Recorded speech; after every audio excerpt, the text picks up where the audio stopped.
Have you heard the news? The Mets are on a roll. Not only have the Mets been winning baseball games of late, but the weather's nice. Perfect for an Easter Sunday.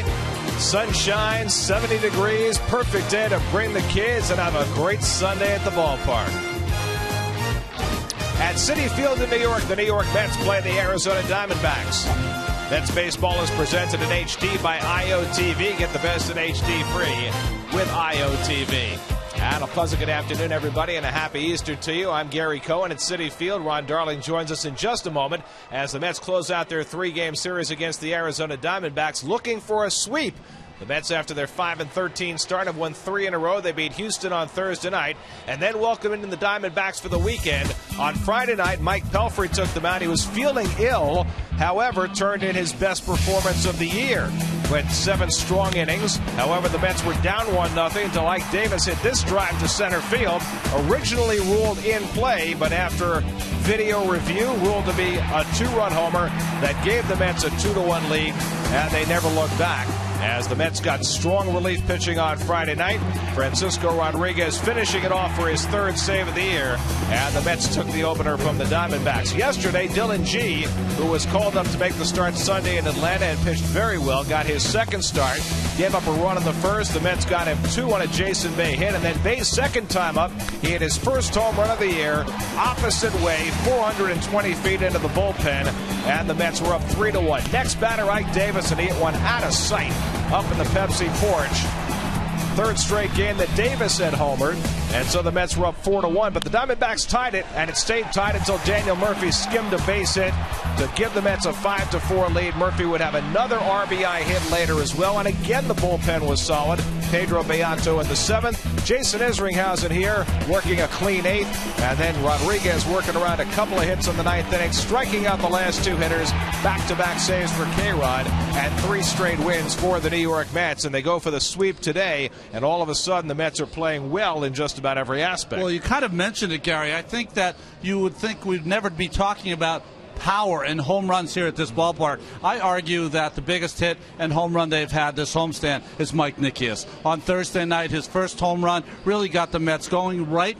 Got a home run that put him ahead, and of course Ike Davis put it away. And then in the second ball game, of course, you were talking about Ike Davis again with a big home run that was disputed, called a home run, and they won that game also, and back-to-back by Bay and Davis. So in a ballpark where they have struggled to hit home runs in the past, it really has been one of their strengths. 13 home runs here at Citi Field. Meanwhile, the starting pitching has kicked in. 5 straight starts. The Mets starter has gone 6 innings or more. It started with John Neese, who didn't pitch all that well in his last start, but gave up only 2 runs in 6 innings. He was a little fortunate, had a lot of good things happen for him, but really has struggled. 16 starts now at the end of the year last year and the beginning of this year. He's 2-9, so really has to get it going to continue that great trend of their starting pitching. And going against the near-perfect Armando Galarraga, who is perfect this season with a 3-0 record, although he has given up 6 home runs and he's been hit around, but he's been very fortunate. The Diamondbacks have gotten him plenty of runs. So we'll see if the Mets can continue their power trend and keep getting the good pitching as they close out their series with the Diamondbacks. All the action on SNY.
the best in HD free with IOTV. By Pepsi Max, 0 calories, maximum Pepsi taste.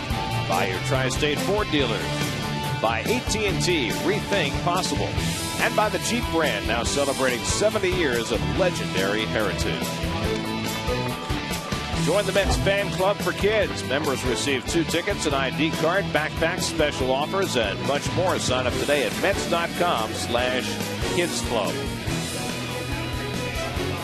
Easter Sunday in New York, a gorgeous afternoon. John Meese gets set to make the start for the Mets, who go for the sweep. First pitch coming right up.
Arizona Diamondbacks, who have slumped lately, a .210 batting average over the last 8 games, and so a little different look today. Ryan Roberts moves up to the leadoff spot. Chris Young, who was leading off the first 2 games of the series, drops down to number 5.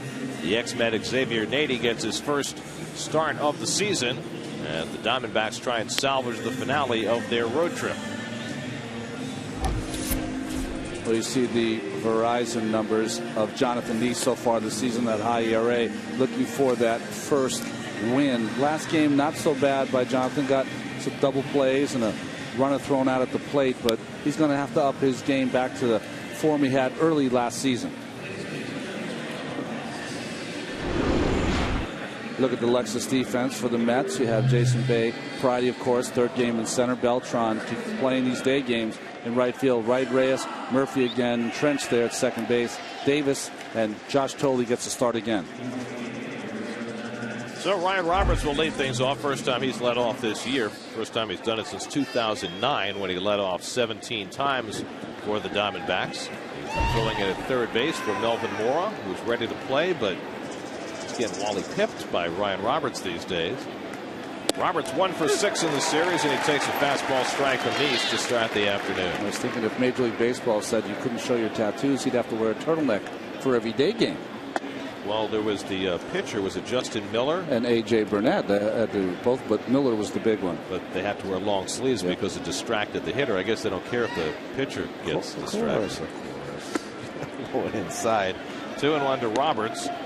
John Neese making his 5th start of the year, 0-3, but had his best outing in the last 3, his last time out. Kelly Johnson on deck and trying to build off that this afternoon. And he gets a swinging strike with the fastball, 2-2 to Roberts. Interesting, almost how they've not taken away the cutter, but have wanted him to throw that 4-seamer early, 92 miles an hour. Give those right-hand hitters a little different look early in the game. And now he throws another fastball, and this one breaks the bat of Roberts. Still 2-2. There's your umpiring crew. The crew chief Jerry Davis has the plate today. Sam Holbrook, Greg Gibson, Todd Tichenor, and as Ronnie mentioned yesterday, they've had a terrific series. Fantastic series. Greg Gibson and Todd Tichenor were outstanding behind the plate. Remember, Sam Holbrook had that balk call on David Hernandez in yesterday's game because he did not come to a complete stop. And even more importantly, on the disputed home run by Ike Davis, 1 minute and 40 seconds to view that. Well, that's because our crew got such a good shot of it. Oh, that's... So they get at least partial credit. Now the 2-2 from Neese, and it's in there for a call strike 3. So he kept feeding them fastballs, and he gets Roberts looking for the first out of the game. Nice start for Jonathan Neese. He totally wanted that ball a little more up in the strike zone, but it caught Ryan Roberts looking there inside. Look at the rotation there on the 4-seam fastball. So 1 out, and now Kelly Johnson will be the batter. Johnson just 1 for 7 in this series and just a $184 for the year. But last year he got off to such a great start with Arizona after coming over from Atlanta. Not so this year for Johnson, who's become more of a guy swinging for the fences since moving to the desert. 1-1. The one thing you do get, though, with Kelly Johnson is that he doesn't lose anything against the left-handed pitching.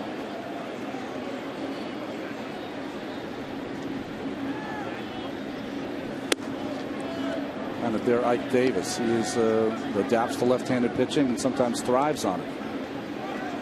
3 home runs this year, but also tied for the league lead with 25 strikeouts. And he bounces one foul when it's 2-2. The Diamondbacks offense was really revved up to start the season. Over the first 11 games, they were rolling, but now over the last 8, they're averaging just 3.5 runs per game, a .210 team batting average. And on this road trip that's taken them to Cincinnati and here to New York, they're just 6 for 36 with runners in scoring position.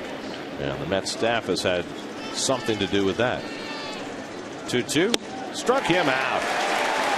Well, John Neese leaning on his fastball with back-to-back strikeouts to start the day. You know, it's interesting to see what Danny Worthen has done with his pitchers, Pelfrey and Neese.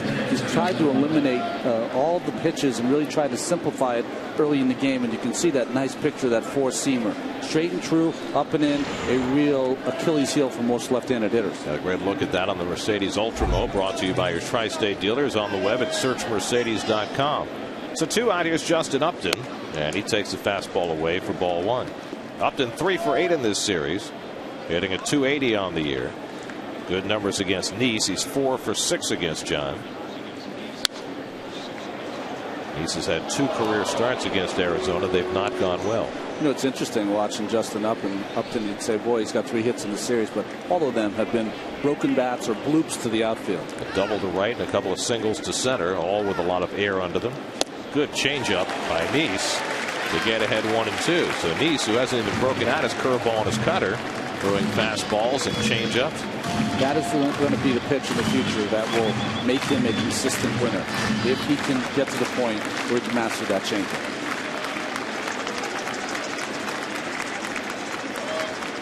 1-2, and the curveball just missed. Neese had 1 foot in the dugout, but didn't get the call from Jerry Davis. 2-2. What a good pitch. Backdoor curveball. Looks like it went around the plate. Good call by Jerry Davis.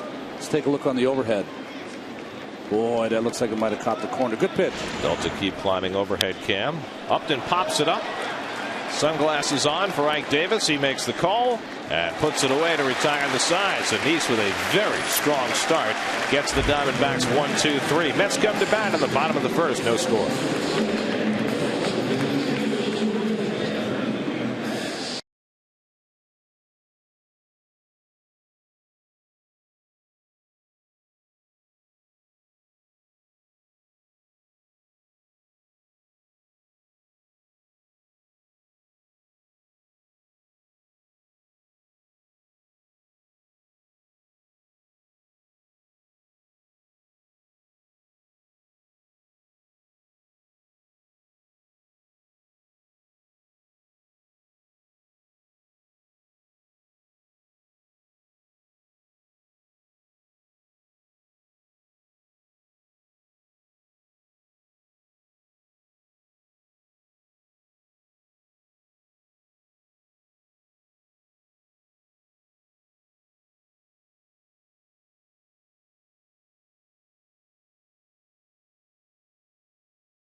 Lineup for the Mets today. Jose Reyes, who's been brilliant in the first innings of games this year. Daniel Murphy, who's hit in all 8 of his starts.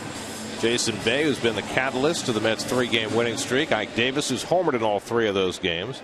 Going up against the almost perfect Armando Galarraga. 3-0 this season, 26-26 on his career. And Reyes leads things off and takes a fastball for a strike. If you look at his numbers so far this season, he's given up 6 home runs. You can see the numbers don't jump at you. ERA is 6, but he's been winning so far, and sometimes pitching poorly but winning is enough. Reyes in the first innings of games, 9 for 19 with 2 walks. His on-base percentage over 500 in the first inning. This one he pops up in foul ground. Ryan Roberts over for a look and can't make the catch. Well, he got the glove on it. Got to the spot in time and simply did not squeeze the ball. He did everything right except watch his glove. He reaches too far into the dugout and it hits him on the heel. Kind of made that play a little, not harder than it was. That's a very difficult play. And he got there, he did everything right. It just didn't find the pocket. And the official score is ruling no play, no error. Yeah, hard to criticize anything that he did here except it just got on the heel and not in the pocket. Nice try by Roberts. So a life for Reyes with a 1-2 count. And Jose hits another one foul. This one back out of play. Galarraga, after he was traded from Texas to Detroit, probably had his best season. Won 13 games, dropped 7, and really was ticketed to be a guy that was going to be in their rotation for a long time, but didn't work out that way. He spent nearly 9 years in the minor leagues before he got a chance. Reyes takes a call, 3rd strike. Sinker on the outside corner, and Galarraga fans the first man to face him. The one thing you'll notice, I don't know if you fans at home can remember the name, Esteban Loaiza. Very similar type pitcher. You'll see a lot of cutters. See that spin? That's a backdoor cutter. He starts it just off the plate. It'll move about 6 inches and throws Reyes. So 1 out. Here's Daniel Murphy. Had the big hit in yesterday's game to put the Mets in front for good, and that ended another for insurance. And he takes off the plate for ball 1. Murphy now at .289. This is his 9th start. He's hit in each of the first 8. And after all the to-do this spring about the Mets' second base competition, Daniel Murphy appears to be the guy. Now, Terry Collins said that with the Mets facing a left-hander Wednesday in Washington, that Justin Turner will probably get a start. But we'll see how it works out, because Murphy has been a very important piece in the lineup offensively while making strides defensively. There's a strike, 2-1. You know, I might argue in spring training, I think Murphy outworked everyone and bided his time. He did not say anything silly. He just waited for the chance, and we got it, took advantage of it. And he's the first to realize that he's a work in progress. Made a mistake in yesterday's game on a ball where he was thinking 2, where he should have been thinking 1, and acknowledged it after the game. And it's the kind of thing that you hope the next time that it happens, he understands the situation and handles it better. Well, also I think that he kind of double thinks out there. I think he aspires to do the right play. It's just right now with his skill set and his ability of learning the position, he's got to keep it as simple as he can, and he will. And we saw the same thing when he played first base a couple of years ago.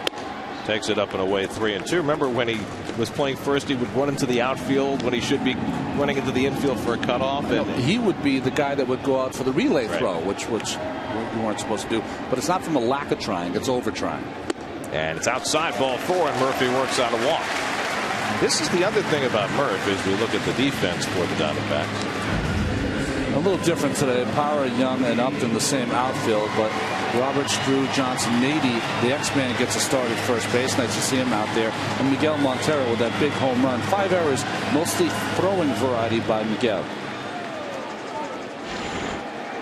Now David Wright comes up with a man on. The other thing about Murphy, remember when he first came up in 08? He was very patient. He'd work the count. He'd wait for a good pitch to hit.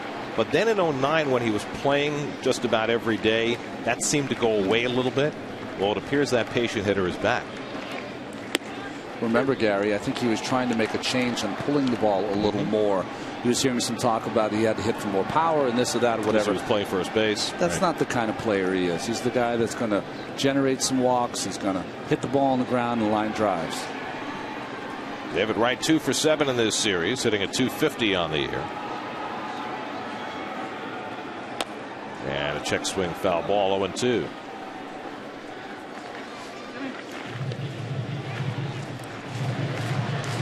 Carlos Beltran, playing his 10th straight game, is waiting on deck. Today celebrating his 34th birthday on Easter Sunday.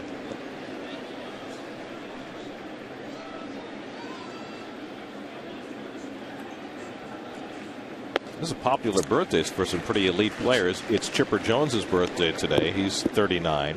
It's Omar Vizquel's birthday today. He's 44. Carlos is a very pious man, so I'm sure it's such a joy to have his birthday here on Easter Sunday. 1-2 to David Wright.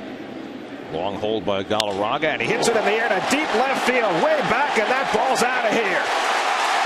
A hanging slider that sailed quickly into the left field seats. A 2-run shot for David Wright to put the Mets up 2-0.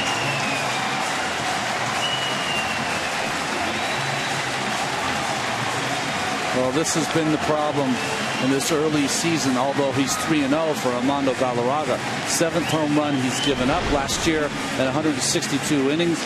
Gave up 21 home runs, just a little hanging slider in the middle, and just a shot.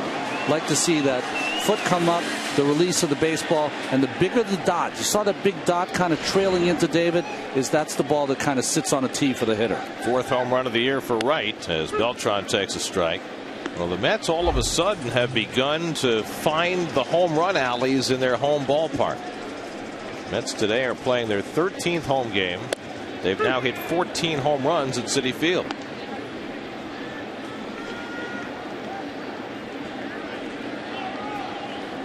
0-2 to Beltran, and he takes inside, a ball and 2 strikes. I think it's Mike Nickius. He threw the gauntlet down. He said, hey, listen, guys, it's not that hard to hit the ball out of this ballpark. Nickius hit that first major league home run on Thursday night against Houston, and the Mets have been on a power tear since. They hit 3 home runs in that game. They got the one from Davis on Friday, 2 more yesterday. Sharp ground ball right to Kelly Johnson, and Beltran retired for the 2nd out. And now David Wright, with his 4th of the year, gives the Mets the early lead this afternoon. And now here's Jason Bay. Now Bay arrived Thursday. The Mets were struggling big time, and since he got back to Flushing and got into the lineup, the Mets haven't lost.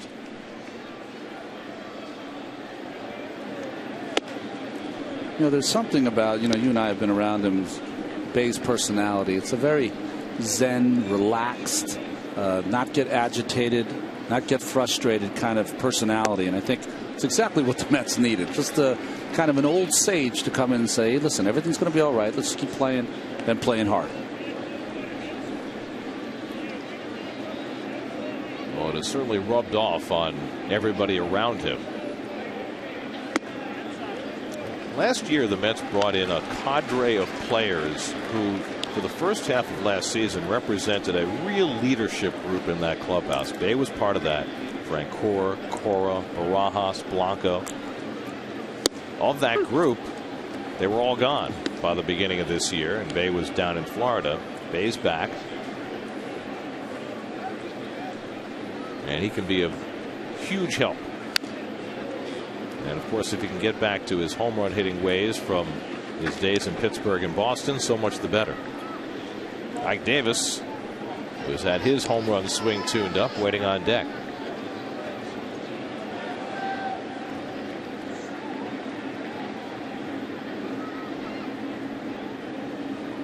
Galarraga's 3-2, and he walked him. 2nd walk of the inning by Armando Galarraga. And the Mets have a man on for Ike Davis. Galarraga had the near perfect game against Cleveland last June the 2nd. Since then, he's made 24 starts. In those 24 starts, he's 5-8 with a 4.97 ERA, and has allowed, now 26 home runs in 24+ starts. So it has not gone well for him since he and Jim Joyce had their moment in history. Yeah. Fateful day. One thing about Galarraga, his legacy has been sealed. It's like Davis. Homers in 3 straight games, including a bomb into the Pepsi porch yesterday. And he takes ball 1. You're right about that. I mean, You know, 100 years from now, when they say Darling, they'll say 1986. 100 years from now, when they say Galarraga, they'll say, remember that game he pitched in Detroit and almost had that perfect game? And it wasn't just that. It wasn't just that he had a perfect game taken away from him. It was the graciousness with which he accepted his fate. And the next day, coming out to bring up the lineup card and literally brought home plate umpire Joyce to tears as they hugged and Galarraga walked off the field. Well, what it tells you is just how well Armando Galarraga was raised. His mom was a chemistry teacher. His dad was a marine biologist, and they certainly taught him grace. Because if anybody had a right to not be graceful, it was Galarraga. As Jason Donald clearly was out at first, Jim Joyce called him safe. Would have been a perfect game. Instead, it was that close. 3-0 now to Ike Davis. And he misses ball 4, so 3 walks in the inning by Galarraga. And the Mets have 2 men on for Josh Thole. You know, it's interesting whenever I watch Galarraga pitch, and even through his perfect game, which is really interesting for me because he's always had the stuff to win at the major league level. Whenever I see him, though, I see that graciousness, but I also see someone that pitches without the confidence that I would expect him to pitch with. Because when I look at him, he looks like a perennial 12 to 15 game winner. But more importantly, it's how you view yourself. That's the difference. So here's Thole. Josh 1 for 4 in this series. And he takes a strike. It's been a struggle for Josh at the plate, hitting just .237, on base percentage just .286, and probably the most alarming thing for Josh has been the number of strikeouts that he's suffered through for a guy who is a contact hitter.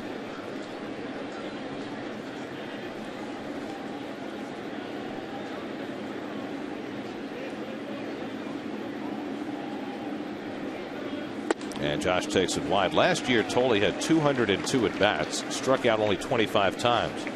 This year, in his first 59 at bats, he's already struck out 16 times, so far ahead of last year's strikeout pace.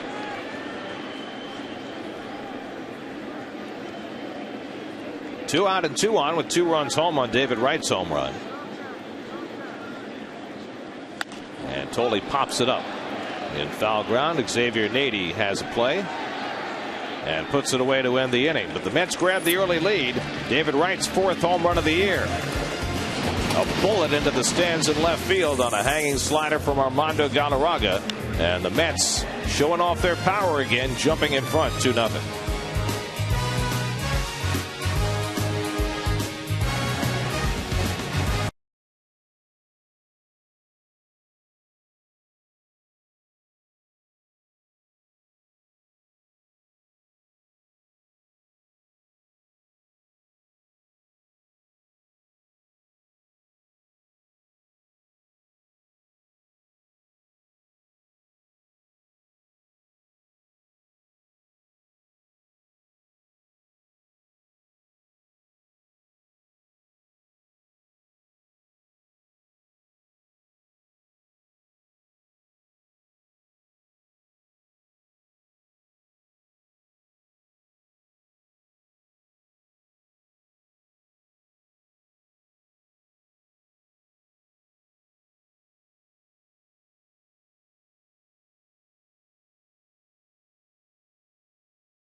brought to you by Acela Express, where you can plug in and work or sit back and relax. Book now at Amtrak.com. That's timely with the Mets heading to Washington and Philadelphia for a road trip starting Tuesday. Stephen Drew 1 for 7 in the series, hitting at .316 on the year. And he takes a strike, 1-1. That's a different kind of an Easter bonnet. All three of them.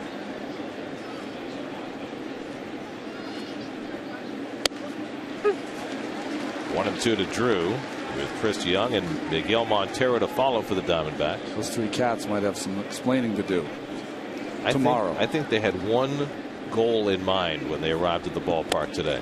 Have Bill Webb put them on camera? They wanted to be on television, and we've accommodated them. They win.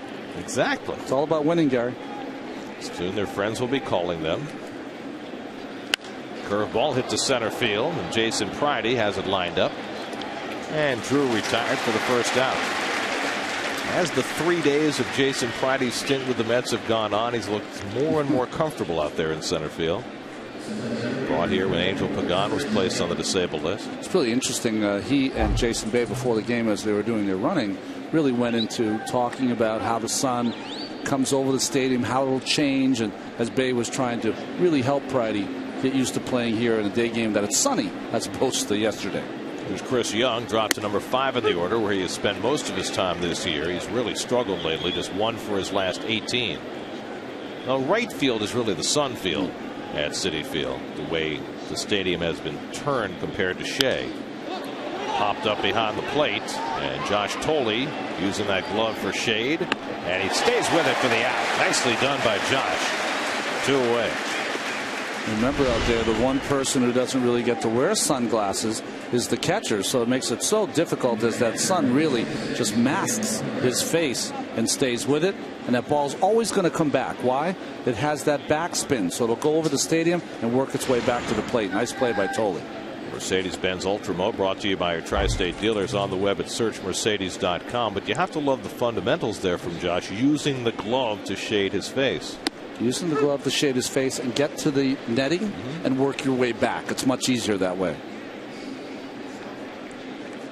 Miguel Montero just 1 for 8 in this series, but the one was a memorable one as he hit it to the Shea Bridge. This one off the fist to shortstop, and Reyes guns him down, and John Neese has retired the first 6 to face him. Mets with a 2-0 lead to the bottom of the second.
McFadden's Mets game day ticket package includes a 1-hour happy hour, a complimentary appetizer, and a post-game drink coupon. Get to Mets.com for your tickets now. Home second inning, Jason Pridey, who yesterday picked up his first major league hit, will bat against Armando Galarraga. Pridey 1 for 7 since his call up. And he takes a fastball for a strike. It'll be Pridey, then John Neese and Jose Reyes for the Mets in the second. Galarraga walked 3 in the opening inning and gave up David Wright's 2-run homer.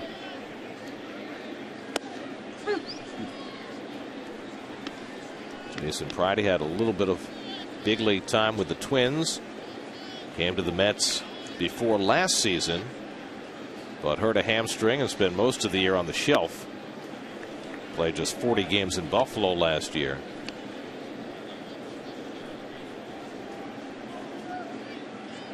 And really didn't hit much either in spring training or early this year in AAA. And he goes down swinging here. But getting an opportunity with the oblique injury to Angel Pagan. 1 out, John Neese coming up. I don't know if you saw the Daily News article today. It went into the rash of oblique injuries. If you look at Galarraga's slider. And I was fascinated to read some of the opinions from both sports physicians and trainers about some of the ideas about why the oblique injury has become so prevalent. And one of the sports physicians who was quoted in the article talked about how creatine has come back into favor among Major League Baseball players, especially since because of the testing, because steroids are now not an available option. Creatine is legal. It builds lean muscle mass, and what it does is, according to the guy who was quoted, it was Dr. Louis Maharam. He said that what creatine does is it puts water molecules between the fibers of the muscles, which makes them expand, which also makes them more likely to tear. I thought that was fascinating. Yeah, and I think the other thing he was starting to mention also is that creatine, or some of the trainers were saying this, creatine used during the off season probably does a lot more for you than during the regular season when you start to atrophy those muscles. Fastball, strike 3 called. Neese down looking. Third strikeout for Galarraga. But baseball's an interesting sport when you think about it. You could have a right fielder, let's say Carlos Beltran. He could be in the outfield and not move at all, or really move quickly for an hour, and then get a ball in the gap that he's got to go 100% after. He could be out in the outfield and not have to make a throw for 2.5 hours, and the throw he has to make might decide the game. So it's a short burst of energy with a lot of time in between.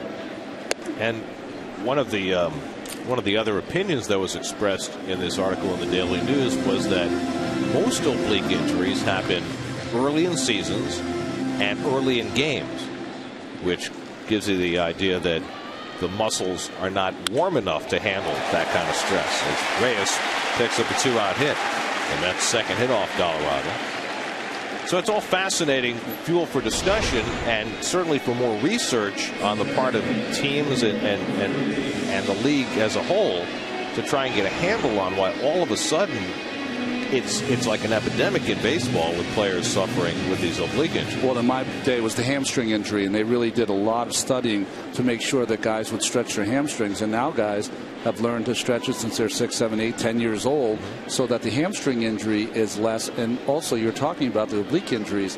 You don't see those early kind of injuries, hamstrings, early in games or early in the year, because they know how to stretch them, know how to get them hot, know how to get them ready. Baseball's you really extort your body in different kind of ways, and you can train 2-dimensionally, but you play almost 3-dimensionally in the way your body moves. Murphy walked his first time up. Reyes with 8 steals in 9 tries, not going, a pitch out, 1-0. Well, I will have to say, watching the Diamondbacks coaching staff in this series, there's been a lot of called throw-overs, step-offs. I think Alan Trammell has been the one that's been mostly in charge, the bench coach for Kirk Gibson in this, but they've been very proactive in trying to diffuse the running game of the Mets. Mets have had 2 steals in 3 tries in this series. Galarraga behind on Murphy 2-0. There's Alan Trammell. Great shortstop with the Tigers. Never made a bad throw. I mean, perfect throw every time. And part of the longest running double play combination in Major League history with Lou Whitaker. 2-0 now to Murphy. And Galarraga with the step off. Stepped off, but did you see Reyes? Reyes had a flinch like he was going. So if you're the bench coach for the Diamondbacks, you have to say that Reyes wants to go here. Quick pitch, and that's a balk. So for the second straight day, the Diamondbacks are called for a balk. Yesterday it was David Hernandez. Today Galarraga clearly trying to quick pitch to keep Reyes in place. And you have to stop. Home plate umpire Jerry Davis making it quite clear. So sometimes you can concentrate a little bit too hard on stopping the running game. Now runner in scoring position with 2 down. A 2-0 count to Murphy. And he slashes one foul. By the way, just because it doesn't come all that often, and some folks might not be fully acquainted, when a pitch is thrown and a balk is called, the pitch does not count unless the offensive team puts the ball in play and gets a positive result, like a hit, which would negate the balk. So even though Galarraga threw a pitch after balking, the pitch did not count. But if Murphy had swung the bat and gotten a hit, that would have counted. 3-1 now to Murphy. Well, the Mets in a good position here with Murph working the count, trying to continue that good 2-out RBIs that they had yesterday's game. So Murph working another positive count. Walked his first time up today.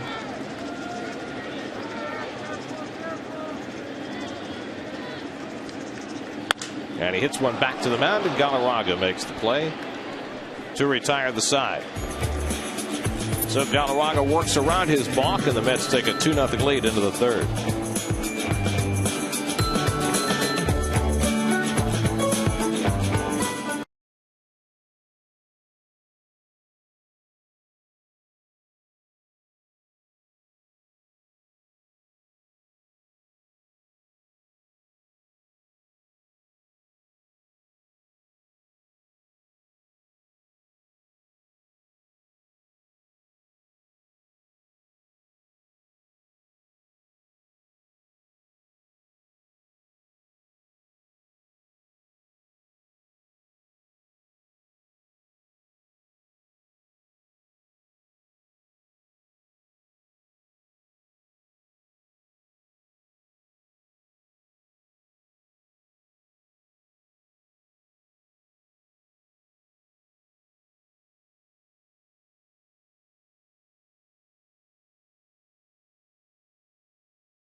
Day to take a stroll in Central Park. Also a nice day to catch a baseball game as well. Mets in front of the Diamondbacks here as 2-run home run from David Wright has them in front. You know, one of the real big stories about the Mets has been Pedro Beato. When you look at this bullpen, a little bit in disarray earlier in the year, but now it looks like Beato the 7th inning, Isringhausen the 8th inning, and then that bridge to K-Rod, of course. And you know, think about Pedro here. He hasn't allowed an earned run in 11 innings pitched. The Rule 5 pick. I talked to Dan Worthen about him today, and what specifically he worked on since the first day he saw him in spring training. He said, for me, his biggest issue was control, and the reason why that was an issue, because his back plant leg would kind of spin way too much when he delivered, and that lost his control. His pitches would sail outside a lot. So what I had him doing was hooking the rubber, and that allowed his back leg to stay still for the most part and follow through more. He's gotten better at following through, keeping his pitches low. And what he does every day in the bullpen, as Wright will have a charge attempt, and he makes a nice barehanded play, 1 down. Every day when Pedro's in the bullpen, what he does, he goes through what's called a dry warm-up. He just gets on the mound, takes a ping pong paddle, and Ronnie, you could talk about this, kind of goes through the motion. And if there's a lot of resistance from the wind on the ping pong paddle, he's doing it right. If not, he has to practice and do it again. He does that every day. Guys? Now, by hooking the rubber, what exactly does that mean? Hooking the rubber is hook the rubber with your toes, so you make sure that you get your foot planted inside that rubber, so you have a stationary foundation, not a foundation that's moving at all. You want it stable for a guy, and a big guy like Beato, real stable foundation, and that way he can push off to a target the same way every time. Now, a lot of relief pitchers, of course, use the stretch and don't use the windup. Why wouldn't you encourage him to do that to keep him stable? Well, I think that his motion is pretty sound, and I know what you're saying. Try to simplify it a little bit. You know, I think he's a big guy, gets a lot of drive off his legs, and I also like, you know, he's all arms and legs, and part of the deception with his great pitching style is all those arms and legs coming at you. So I like that by Pedro. 0-2 to Gerardo Parra. And East misses high, 1-2. Of all the arms that the Mets have had here since I've been here, it's one of the best I've seen so far. And I don't want to be too effusive because I really like him. I love how he's pitching, and I want to put the kibosh on him.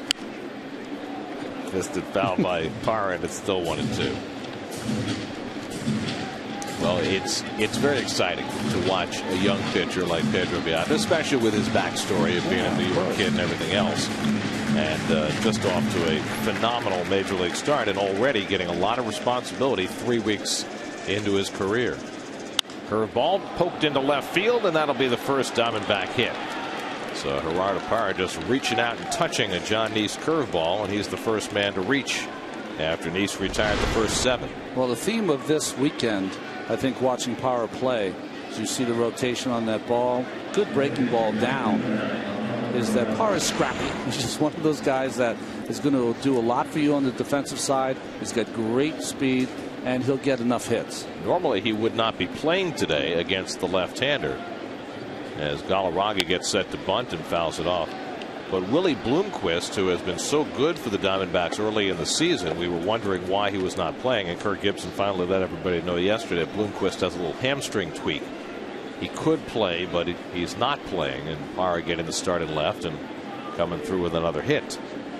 Galarraga's never had a hit in his big league career, 0 for 16, spending most of it in the American League. Doesn't get that bunt very far away, and Tolley gets the out at first. Galarraga kind of got in Tolley's way there, but you saw the home plate umpire Jerry Davis immediately say no interference. What happens for the pitchers when they get this bunt down, especially if it's right in front of the plate, they're not sure whether to run or not to run. The best thing is just continue to play. Catchers are athletic enough to get around them. Of course, if you're Tolley, you might make the argument that if Galarraga wasn't in his way, he might have had to play at second base. I don't want an arm brister situation here. 1975 World Series. Ryan Roberts up for the second time. Struck out looking his first time up, and Neese goes right back to the fastball that he used to get Roberts the first time around.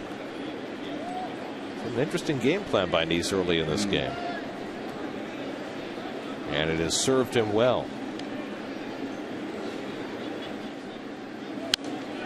The other thing about John today is that even though he's still working quickly, doesn't seem to be rushing as much. Yeah, exactly. I think that by the time he gets to his set, he really has an understanding of where and what he's going to do with the baseball, which I think was lacking in the first few starts. It seemed like he was trying to rush through the first 3 innings. And I think what Worthen has done, taken away some of his weapons and said, let's keep it simple early, and then we'll evolve into all the rest of the pitches later.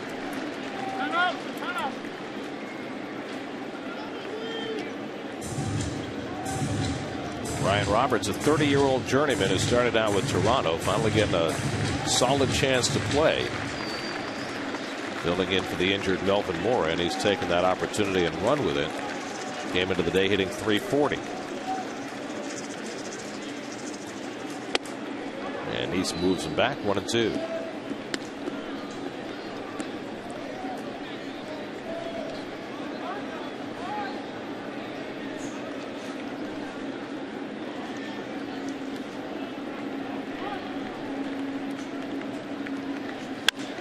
In the air to center field, chasing Priddy back a few strides. And he puts it away to end the inning. So Nice continues to roll, gives up his first hit, but takes a 2-0 lead at the bottom of the third.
Bottom of the third inning, Mets with a 2-0 lead. David Wright providing both the runs with one swing of the bat in the first inning. You know what I was thinking to myself when David hit this home run on the hanging slider? Occasionally I forget how strong this young man is. I mean, just a hanging slider. That shot was out of here. If it was the old Shea, that would have killed someone in the picnic area. Over the bullpen. David's fourth home run. He now has 13 runs batted in. And Galarraga starts him with a fastball away for ball one. There's your IOTV pitch differential on the home run. Well, it looks like it's a pretty good pitch, but it's not down enough for Galarraga. The difference is that it was only about 3-4 inches, but you know that's how good these guys are. 3-4 inches away, it's off the end of the bat, and that one's right on the sweet part of the bat. And it's not always the location. Sometimes it's the trajectory of a pitch. I mean, there are sliders and there are sliders. Well, if you look at a clock, right, you want a slider kind of to break probably from 2 to 8 in that area. If you're a right-hander, right, picture the clock. You want to start at 2, come down to 8. That was more 3 to 6 variety. Bounce to third. Nice easy hop for Ryan Roberts. And a bad throw. And that goes off the front of the dugout. Roberts has been defensively challenged all through this series. And that was an absolutely routine play that he simply threw away. I don't know what happened here exactly. He kind of slingshotted it out there and never got it. Watch that front shoulder. Got to make sure that's closed, completely open, and that ball, when it's open, it's just going to slide towards the dugout. That's a significant miss. Between him and Chris Johnson for Houston, third base play or throws have not been very good this entire homestand. There's Carlos Beltran trying to take advantage, and he takes a strike. Roberts in the game on Friday night had a ground ball hit right at him with the bases loaded that he booted. That cost the Diamondbacks a run. Galarraga got Beltran on a ground ball to second base his first time up.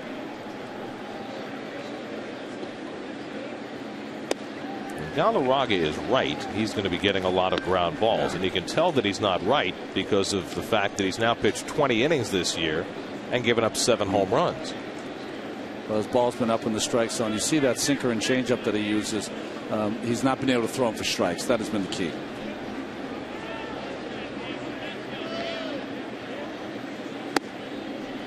Well, the Diamondbacks are dead last in the National League in staff ERA. The Mets have not seen necessarily their best starters in this series. However, their rotation certainly appears to be rather challenged.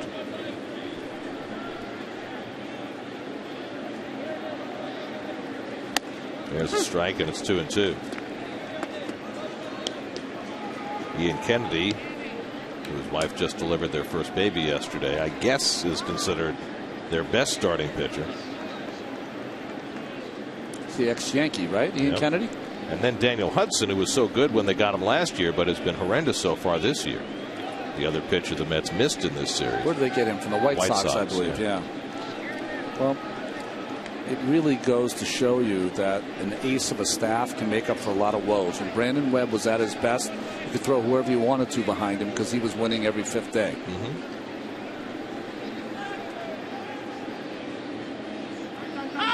And time asked for by Beltran. Of course, you can go back a little further and remember when they had Randy Johnson and Kurt Schilling at the front of the rotation. Yeah, well, that was the 1-2 killing those two guys.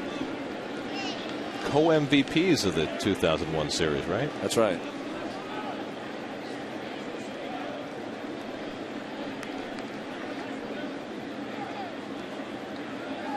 With right at first base and nobody out, 2-2 to Beltran. He hits one deep to right field. Back goes Upton, going back into the Mo zone. It's over his head and off the wall.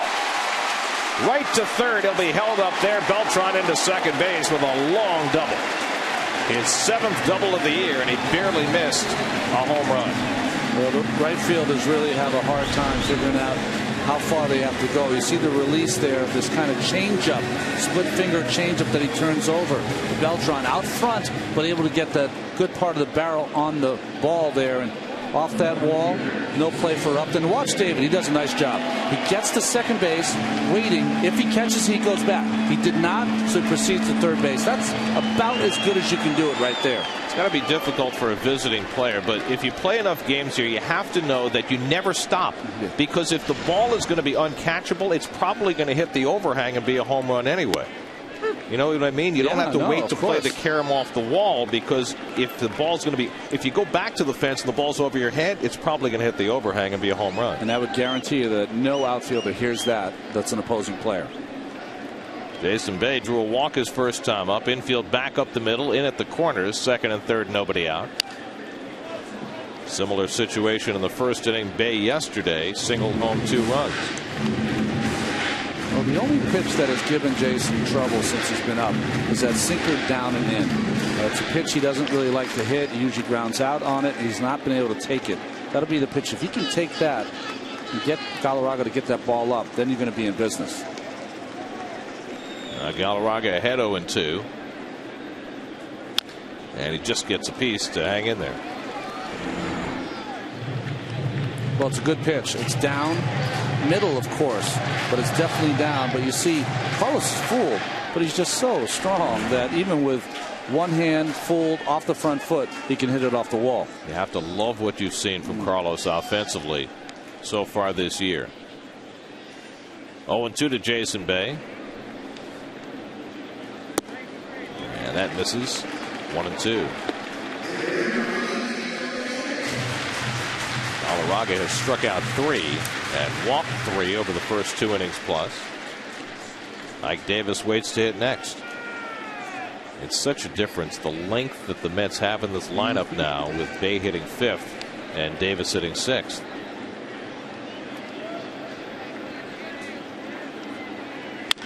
Bounce foul. And that's what put Pecan out of the lineup. Can you just imagine? And I know that Angel wasn't hitting the way he can hit, but still.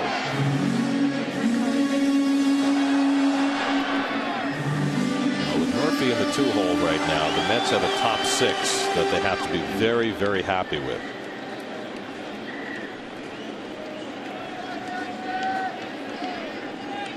Galarraga up to 63 pitches already with nobody out in the 3rd.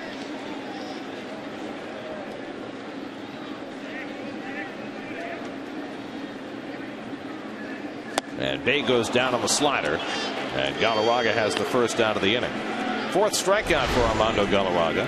Well, good pitching by Galarraga. Got enough balls inside the Bay that he had to be wary of that pitch in, and then finally that little slider away. Just enough and down to elude the bat of Bay. Interesting call here for Kirk Gibson, and you can't really disagree with this. He's going to walk Ike Davis. Ike has homered in each of the first 3 games of this series, and with first base open, he'll take his chances with Josh Tolley. Kirk Gibson just joined the Ike Davis fan club. Absolutely, with the way he's played in this series. I mean, it's awfully early in the game, but it's a hard call not to make at this point. It's early in the game, Gary, but they've lost the first 2 games of the series. They're down 2-0. Tolley right now is not hitting the way he's hit when he's at his best. I think it's a good play. Ike took off his his pad that he puts on his leg before the last 2 pitches of this intentional walk. That's pretty funny. I guess he figured with the intentional walk he was not likely to be fouling one off his shin. And he was right. Saving time. We're trying to, you know, speed up the game. Speed up the game. Yeah. So now Tolley will get the opportunity. Last grand slam by a Met. You'll probably know it by heart now. August 1st, 2009 against the Diamondbacks. Clay Zapata. Angel Pagan. So Tolley bats with the bases full. Diamondbacks play for the double play. And Tolley swings and misses, 0-1. But Josh lost his bat there. Probably maybe get a little more stickum. Usually you have some stickum up the length of the bat, and he got some to get back in there. See his numbers with the bases loaded. No grand slams in Josh's career. Defense is just straight up in the infield. Straight up in the outfield also, and shallow. The left center field. Young moves over. Right tags at third. David comes down the line and scores. So Josh Tolley with a sacrifice fly. And it's 3-0 New York. 4th run batted in of the season for Tolley.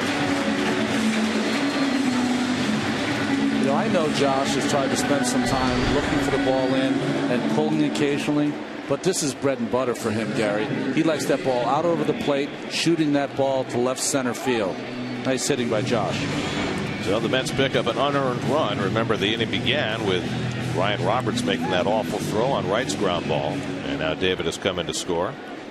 Now Jason Pridey with 2 out and 2 on. Pridey struck out his first time up. Beltran at second and Davis at first with 2 out.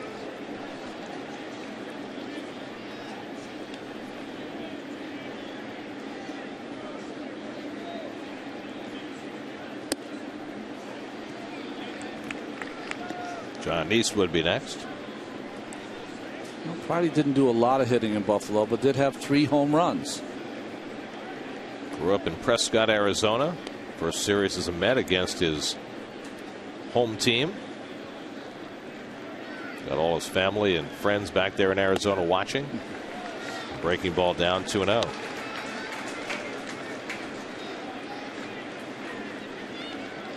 Let's see. Jason would have been about 14 when the Diamondbacks came into being. 1998. And 17 when they won it all. It's amazing when you think back on it that the Diamondbacks won a World Series in their 4th year of existence. Well, both they and the Marlins are the great success, quick success stories. The Diamondbacks just went all out right from day one to try and prove that they could build a winner quickly. And they got to the postseason their 2nd year. That's when they played the Mets in the division series in '99. Hit in the air to right field, chasing Upton back, going back, warning track near the wall. It's out of here! Jason Pridey with his first major league home run, a 3-run shot. The Mets' first 3-run homer of the year, and it belongs to Jason Pridey, and the Mets now lead 6-0.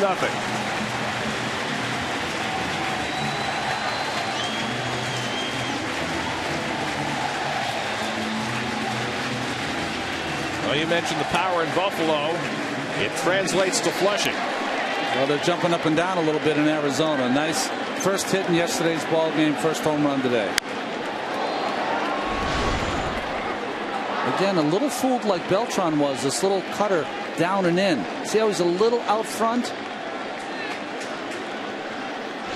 Beautiful ball there by Jason Pridey. Well, Pridey yesterday picked up his first big league hit. Now his first home run at RBIs. And Galarraga's saying to himself, I thought this was a pitcher's park. It's like every time the ball's in the air, it's out. So the Mets with their second home run of the day. Right, and now Pridey. You know, you think about it, the little slider that he's throwing down and in, you think it's a pretty good spot because it is down, but it's down and into a lefty. Down and into a lefty is always a danger zone.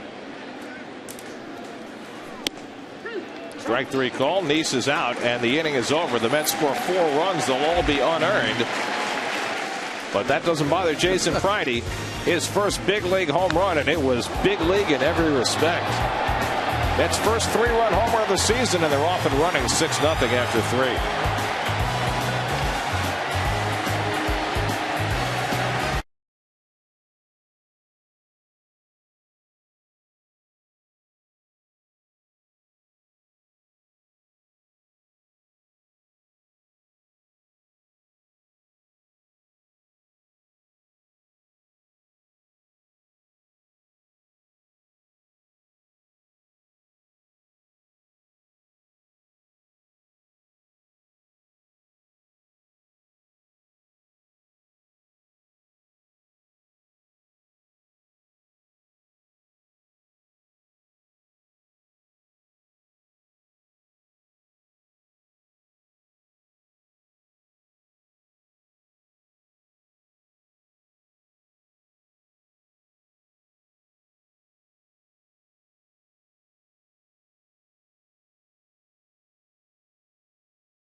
Back to local youth baseball leagues with the SNY Play Ball Award presented by Sports Authority. First pitch hit in the air to left field off the bat of Kelly Johnson, sending Bay back to the warning track, and he makes the grab. 1 pitch and 1 out. The SNY Play Ball Award presented by Sports Authority, offering $5,000 grants to in-need organizations to be used for new equipment, uniforms, or field improvement. Deadline to apply June 15th. For details, visit sny.tv or any local Sports Authority location. So Josh Colmenter up in the Arizona bullpen. It's got a very odd delivery, doesn't it? He does. He kind of extreme over the top. Comes over the top. Ball strike to Upton, who popped up. My shoulder was getting a little painful watching it because I don't have that rotation anymore.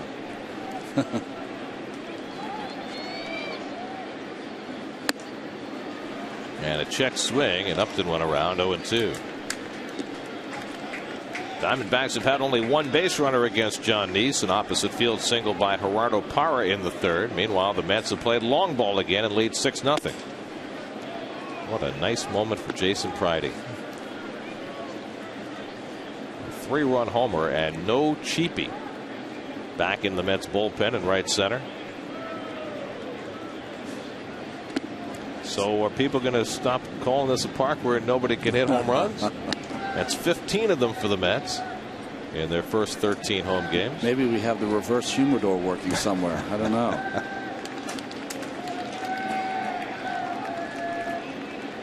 Because in the first 2 years of this ballpark, as difficult as it was to hit home runs later on, it was almost impossible in April. Of course, today is not as cold or as windy as some of the April days we've seen. Kind of humid today, if anything, and that's a good way for the ball to travel. Almost like a harbinger of summer. Apple's happy. Gets a little work. 3-2, and it's up and away ball 4. So Nice, after getting ahead of Upton, loses him to a walk. The inside pitch on John Nice, brought to you by the Xerox Business of Baseball. Xerox, ready for real business. Well, we've heard about his four-seamer, but it's a two-seamer that's going to really take him to another level, get him some early outs. The cutter, of course, has been his favorite pitch since he learned it last season. And, of course, the curveball. And you think about it, his two-seamer really just holds it along this level, and that's the ball that he wants to sink. Now, the cutter, usually throw it four seams, right? Regular four seams. But you just turn it a little bit in your hand. It'll come off this finger, and that'll be the way you cut the baseball. And his curveball, he throws it unusual. He keeps this finger off the ball, just holds it with the middle finger, and turns and twists. And the one thing about the curveball, which is unusual, you don't see it very much, usually we hold it like this.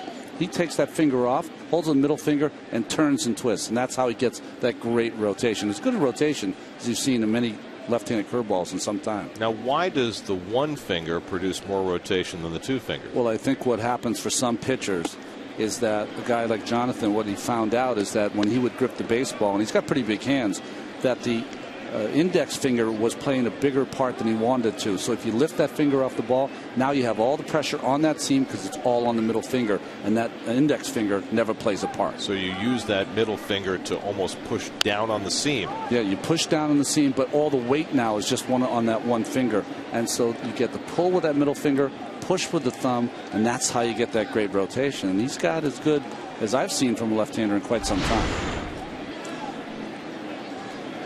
See that release point, his fingers sit together. That's more of his cutter action there. That's fouled back. 2-1 now to Stephen Drew, and he hits one in the air well to left center, chasing Bay back to the warning track, looking up, and it's off the wall.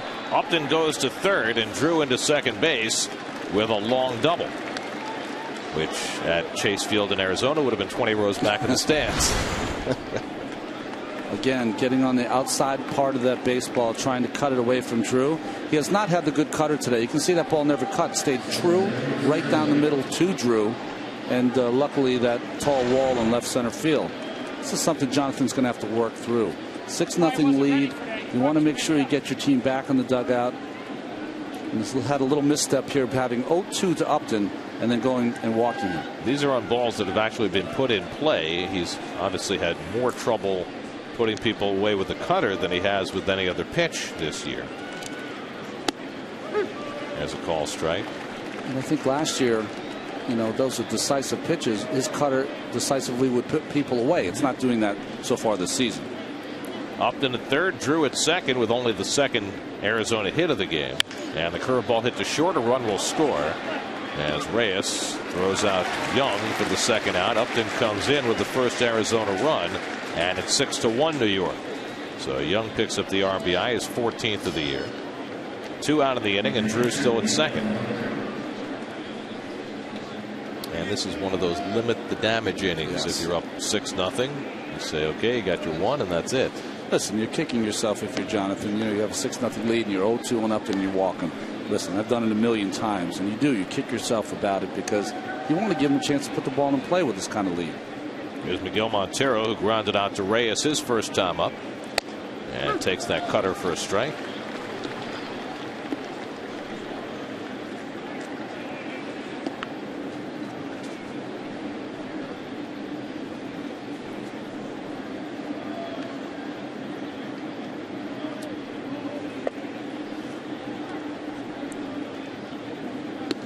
First couple of years Montero was up with the Diamondbacks. They weren't even sure that he could be a #1 catcher. Well, Chris Snyder was their #1. They liked him much better. Certainly defensively they did. Snyder, a guy who could hit a home run, but Montero's a guy who could hit 300 for a full season. And now getting a chance to play virtually every day. They've got Henry Blanco as the backup. There's Henry. Doesn't even get the Sunday game. In fact, he's only started 2 games this year. Well, he would have got it if they would have won one of the games. But when you lose 2, you want to throw all your best troops out there. Henry's what, 39 now? 39 years old. What a career. It's been everywhere. Tap to third, and David Wright comes in to grab it and guns down Montero to end the inning. So the Diamondbacks scratch out their first run. But the Mets lead 6-1 with the top of the order coming up in the bottom of the fourth.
You see Keith build his new City Field menu option, the Gold Glove Burger. Don't forget the Mex Burger. Plus, get an inside look at Jason Isringhausen's return to Queens on Mets Weekly. New episode tonight at 6, only on SNY. So you haven't tried that burger yet. It's really good. It doesn't matter. Keith has never made a meal for himself. Are you kidding me? Come on. Here's your Mets upcoming schedule. Remember, all Mets games on SNY are available in HD, presented by IOTV. You can also listen to every game on Sports Radio 66 WFAN. Mets go to D.C. and Philly, the Amtrak road trip, starting on Tuesday night. And Chris Young returns to make the start Tuesday against Jordan Zimmerman down in D.C. Rookie Josh Colmentor comes on to pitch for Arizona as we go to the bottom of the fourth, and look at that delivery. Well, part of his deception, he was 40-27 in the minor leagues as a starting pitcher, is that he has that deception of throwing straight. He can't throw any more over the top than Colmentor. Reyes rolls one down to Nady for one easy out. And the reason I'm saying is that it's one of the things that is great about pitchers is that if you have an unusual motion, people can't get you out or get a hit. Wait a second, we've got an interloper on the lens. Now, guys, did we do that on purpose, or is that just nature intruding? Here's Daniel Murphy. It's like being back in Florida. The alligators, spiders. I've got that arachnophobia problem, so I will stay right here. Murphy with a comebacker. Well, Colmentor seems to be fooling the first two hitters he's faced. And there are two out. I mean, you never see the ball coming out of that arm slot. I always remember, I thought when I was a kid, the guy who threw the most over the top was Jim Palmer. And before him, Jim Bouton. And Mike Marshall later as a relief pitcher. And Marshall teaches kids now some kind of pendulum-based delivery coming straight over the top. It's like the throw and tilt kind of deal. I understand. I mean, of course, you got Lincecum with, the way that he reaches so far down behind him and almost pinwheels the ball to the plate. It's like catapults it. Right. Here's David Wright, who had a two-run bomb in the first inning, his fourth of the year, reached on an error and scored in the third. And he takes a strike. Armando Galarraga had a day to forget. 3 innings, 79 pitches, 4 hits, 6 runs, 2 earned, 4 walks, 1 intentional, 5 strikeouts, 2 home runs, and a balk. That's they call them stat sheet stuffers in basketball. Yeah. That's a way you don't want to be stuffing the stat sheet. Off the plate, and it's 1-2 to David Wright. Josh Colementor, who grew up in Homer, Michigan, which is right near the Indiana border. And David gets under one, deep left field, right down the line. Back toward the corner goes Parra, and it's out of here! David Wright with his second home run of the day. A towering shot that just found the corner. 7-1 New York. For David Wright, his 14th career multiple home run game, and his 5th of the season. Well, I don't think of all the home runs I've ever seen David hit, I've never seen him hit one like this. As soon as he hit it, he thought the ball was going to go foul, but he hit it straight up in the air. And instead of it hooking, it stayed true. You know, of all the quirks in the outfield fence here, the strangest one is that little rise right in the corner inside the foul pole, because the fence slopes down and then it goes up right in that corner. Little curler behind the bag at second, and it hits the cushion. And Beltran has an infield hit. That's all going right for the Mets now. Thank you very much, Carlos says. See, but you got that little rise in the corner there, and it just cleared. It's like dropping it in the basket. So the Mets have hit 3 home runs today. David with a pair. Now has 5 homers and 14 RBIs, and that 0 for 20. It's just a memory now. There it is. The security guy is the one in charge of hitting that baseball.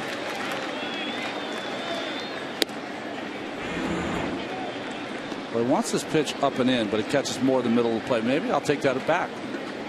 He really did not catch the middle of the plate. That was a good pitch in. David was ready for it. He's been faced with a lot of pitches in this entire series. Day takes the breaking ball in the dirt, 2-0. So after Colementor badly fooled both Reyes and Murphy, David Wright had him dialed in from the first. Bay has walked and struck out today, 0 for 1.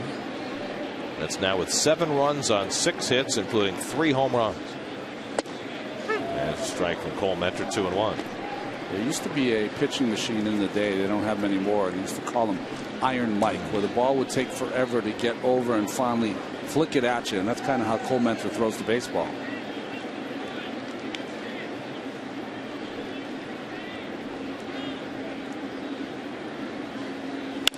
And Bay rips one into left field for a base hit.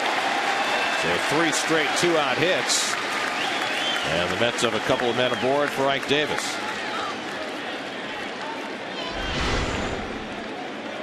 Well, that's the off-speed stuff. You see that good shot of him with all the fingers on that changeup, and really just slows down his body too much for these big league hitters. They can recognize it immediately.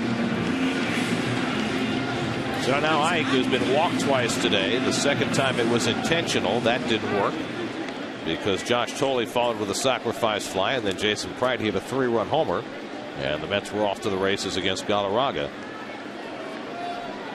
Now Colementor faces Ike with 2 out and 2 on.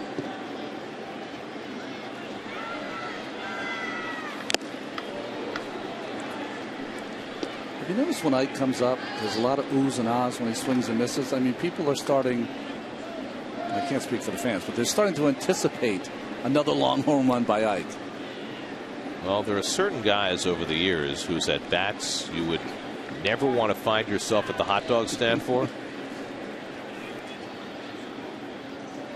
You know, in Mets history, Kingman, of course, was the one, and then Strawberry was the other.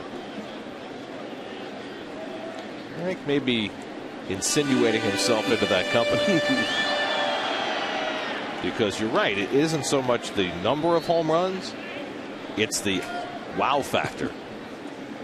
He's already had a couple of those in this series. And he gets turned out of the way, and he's probably going to see a little more of that. 2-1. All right. That's the pitcher's job to back you off the plate. Ike's job now is to come right back at it. Almost looks like he caught a piece of his shirt, didn't it? I thought the same thing when I saw that replay. Ike didn't apparently think so. No argument from him. 2-1 the count to Davis with 2 out and 2 on. And Colementor nails the outside corner. 2-2. This may shock you, but Josh Johnson has a no-hitter through 5. Again? Every start. This is his 4th start that he's gone at least 5 innings and had pitched no hit ball. And he's up against Ubaldo Jimenez today. Jimenez is not allowed to hit yet either through his first 4. Jimenez got roughed up a little bit his first start back from the DL, but apparently on his game today. Toward the middle of the diamond, and Davis has a base hit. Beltran being waved around third, and he'll score without a throw. Ike Davis with an RBI single. His 18th run batted in, and it's 8-1 New York.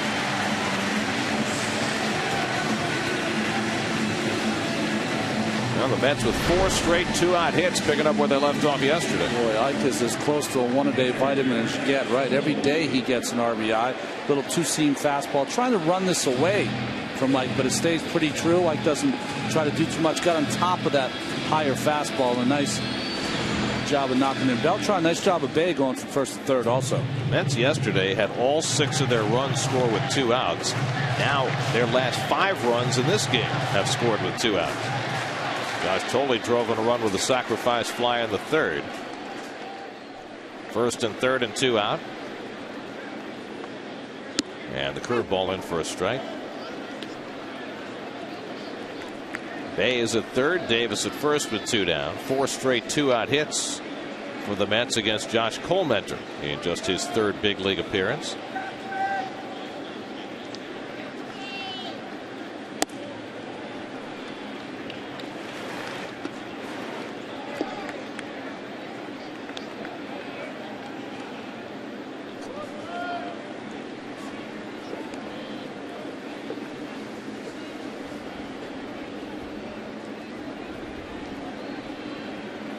And Josh grounds one weakly, and Kelly Johnson's right there.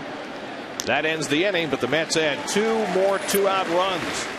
David Wright came up with 2 out and nobody on. A home run already under his belt, and just plunked one into the corner inside the foul pole. His 2nd of the day, and the Mets lead 8-1 after 4.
Field 8-1 they lead the Diamondbacks. David Wright with a couple of home runs as well, so the Mets in good shape as this inning begins, and Carlos Beltran's going to give chase. Will he get there? He will, with a sliding catch Nicely done by Carlos Beltran, and a nice segue into my story about Carlos, talking about right field. And think about it, guys. In spring training, heading down in February, probably the biggest story with the Mets was indeed right field. And would Carlos move to right field? And if so, how comfortable would he be there? Well, I talked to him the other day.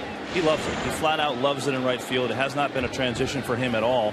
He said, I'm telling you, there's games that go by, I get maybe one ground ball and one pop fly. It is really helping my knees, and it's been no problem out there. He said there's only one ball. I think it was the second game of the season in Florida when he and Began had a little communication problems. He ended up catching the ball, and he said, look, I know my role.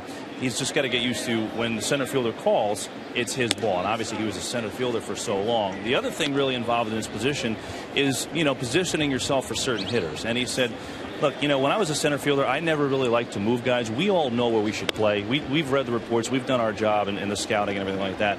So, I wouldn't necessarily move guys. But now as the right fielder, I'll watch Began, in this case, Friday. If he moves 3 steps to the right, I'll probably move 3 steps to the right. But other than those two things, there really hasn't been much of an adjustment. And he just flat out loves it out there. Well, he seems to be getting more comfortable at it day by day. And I think there's also, an adjustment factor in going toward the line. And I think we've seen that progression as this homestand has gone along, about what he thinks he can get to, what he knows he can't get to. That last sliding play where he was busting it from the start to make sure that he got there and made the play. As Parra lifts one to left and Bate comes on, 2 away. Gary, the thing that's going to get better and better. I think the thing that if you're Beltran, you've been one of the great center fielders of all time, that you have to fight against is that your brain, inside of your brain, it has your old legs, not your new legs. So he's been, I think, in the past, one of the greatest closers of all time. Would recognize where the ball's going, and his great speed would catch up to it and make the play. Those days are kind of gone, and on that ball he made the sliding catch. He ran really hard right from the start. That's going to have to be his mantra now as he moves along. Cole Mentor getting to bat for himself, and Neese throws him out. A very easy inning for John Neese. He threw just 7 pitches. Halfway through at Citi Field, 8-1 New York.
Martin Canal. You ever shop among the vegetables and the fresh fish down there? Unbelievable. Hitting the road, take the Mets with you this season. Subscribe to MLB.tv today to see every Mets game live or on demand on your computer and your favorite devices. Visit Mets.com to order and get more details. MLB.tv, baseball everywhere. A beautiful day for a ball game. Sun has disappeared behind the clouds, but it's around 70 degrees. Big day for Jason Pridey, his first major league home run and his first 3 major league RBIs, all coming on one swing of the bat in the third. Mets have hit 3 home runs today. David Wright has the other 2. And Pridey fouls one off, 1-1. Just in the third inning, a little cutter in from Galarraga, down pretty much, but boy, showing some kind of power and frustrating, of course, Armando. And the good news about that home run, it went in the Mets bullpen so they can retrieve the baseball for Jason. He rips this one down the right field line, just foul. 1-2. You always think about Well, that. Nicky has hit the home run. Nicky has hit his first home run on Thursday. And Zach Hampel, the guy who's caught 4,000 balls. Yeah, the vet. Right. Well, he traded him for a bat. Really? He probably could have got more. Maybe. But he wasn't being greedy. Very nice one. But, you know, since one of the Mets probably has possession of it, Jason Pridey won't even need to trade. Nice. It'll be a freebie.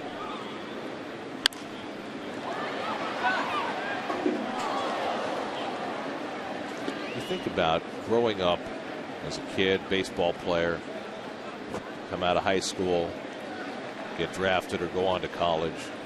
And here he is, 27 years old, as he grounds one behind the bag at first, and Nady makes the play to Colementor for the first out. And all the years of preparation that bring you to the point, and you made your big league debut 3 years ago, got another cup of coffee 2 years ago, spent last year on the sidelines, and you're still looking for your first hit going into yesterday, and get that, and hit the home run today. You tend to forget, a lot of you folks at home, that, you know, all of these guys were the best players when they were growing up, and it really takes kind of a village to get you to the major leagues, you know, whether it's your parents, a high school coach, college coach, whatever. So there's so many people that are so proud of you and can't wait for all of these expectations to come to fruition. Sometimes they do, sometimes they don't. And for some guys, it's a straight line. Yep. And for some guys, it's a very jagged path. And of course, the vast majority never make it. Slashed to third by Nice. Let's see if Roberts can throw one on target. He does. 2 out. Well, I'd have to say personally, from a guy whose career was more straight lined, I appreciate the jagged edges. So jagged line guys much more. I think the perseverance it takes to play 6, 7, 8 years in the minor leagues, and the toughness that it takes, not only from yourself but your family and other people that follow you around, is something to be that I admire. Here's Jose Reyes, is 1 for 3, singled back in the second, 4 for 11 in this series, and Colementor misses inside. Reyes was the first man to face Colementor when he came out of the fourth and hit a weak ground ball to first. Colementor retired the first 2, but then right homered. That's got 3 straight hits after that. They beat up on Armando Galarraga for 6 runs in 3 innings.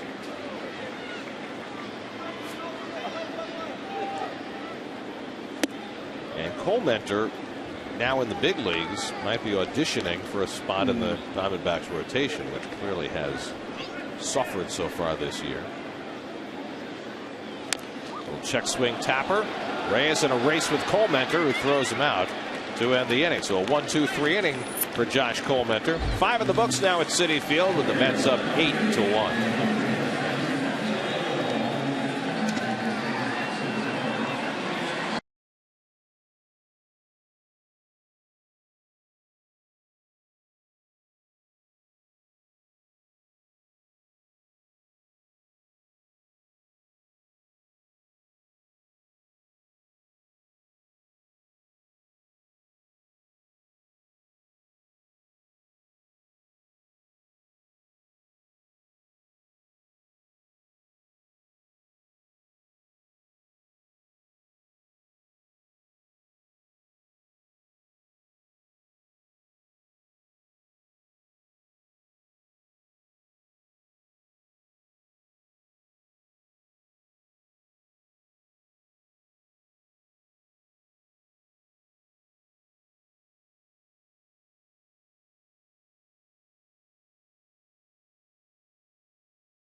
Sixth inning, John Neese working with a big lead, faces the top of the batting order. Ryan Roberts takes ball one. Roberts has taken a call third strike and fly to center 0 for 2, his first time in the leadoff spot this year for Arizona. Well, the no-hit bid is over for both pitchers. In fact, Ubaldo Jimenez has given up only one hit but 3 runs on an Omar Infante 3-run triple. Then Dexter Fowler, who broke up Anibal Sanchez's no-hitter the other night, a double to break up Josh Johnson's. I wonder if anybody dove for this one. Infante did not dive for that ball in yesterday's ball game. I don't get it.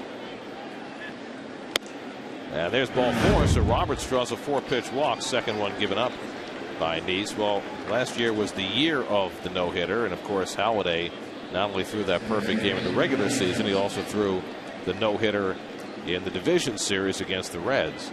And not pictured there, Armando Galarraga, who did it but didn't get credit for it. And I was wrong. I think I said 146 pitches for Jackson. It was 149 that he threw. Well, you see his lineup this night. Yeah, he's boy. He's it's a flip of a coin. Yeah, he really is. He's either unbelievable, where he punches out 12 or 13, or he can't get out of the fifth.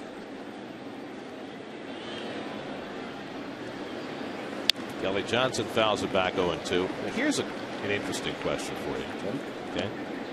All the great left-hand hitters in the National League. What left-hand hitter in the National League had the highest slugging percentage against left-hand pitchers last season? My first thought, quickly, Carlos Gonzalez, because he hits lefties so well. And I would think Ryan Howard. Yeah. Right? It was Kelly Johnson. Kelly Johnson had a .587 slugging percentage against left-hand pitchers last year. Better than Howard, better than Utley, better than Carlos Gonzalez, better than Jason Hayward. Stunning, right? Of course, part of that is hidden in the desert. Little tapper. Wright's going to have to hurry in, make another bare hand play, but not this time. Well, he made one of those against Xavier Nady back in the third, and generally is great at picking those balls up, but not this time. And Kelly Johnson has an infield hit.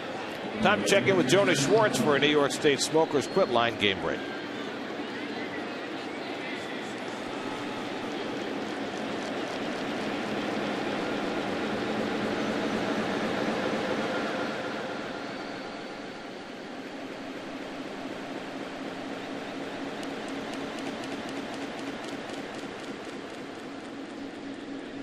Meanwhile, here, the Mets with an 8-1 lead as Justin Upton steps in with 2 men on against John Neese.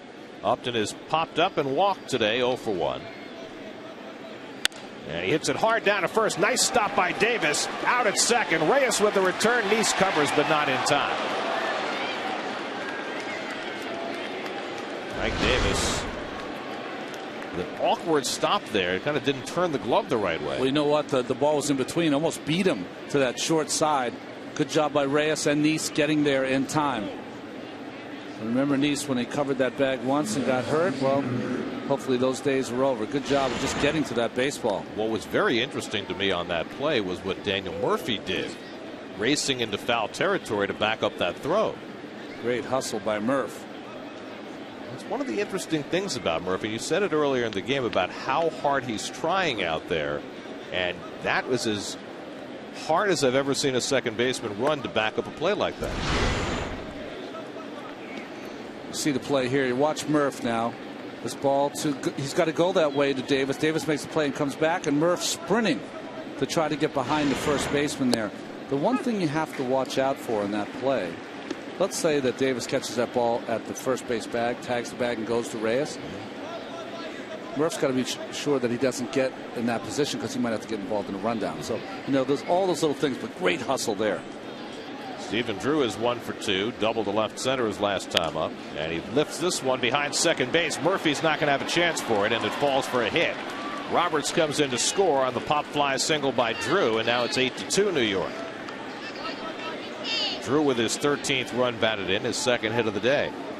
A couple of soft hits for the Diamondbacks after the leadoff walk to Roberts. That walk was the problem for Jonathan. Don't want to do that with a big lead, but no one's going to get that play there. And I was very surprised that Justin Upton only went from first to second on that play. That, from here in the booth, maybe it didn't look the same on the field, was a straight out hit right as soon as he left the bat.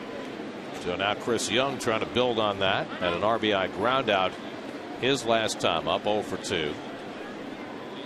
The Mets 8 runs and 8 hits. The Diamondbacks now 2 runs and 4 hits. And the curveball for a strike to Young, 0-1. But a different kind of a day for John Neese. He came out throwing fastballs. The cutter and the curve have not been as big a part of his repertoire today. And Young hits one deep to center field. Pridey, though, has room. And he goes back to get it. Upton goes back to tag at second, but does not advance, even though Pridey threw the ball to second base. DJ Carrasco up in the Mets bullpen as Neese works through the 6th inning. Still shy of 80 pitches for the day.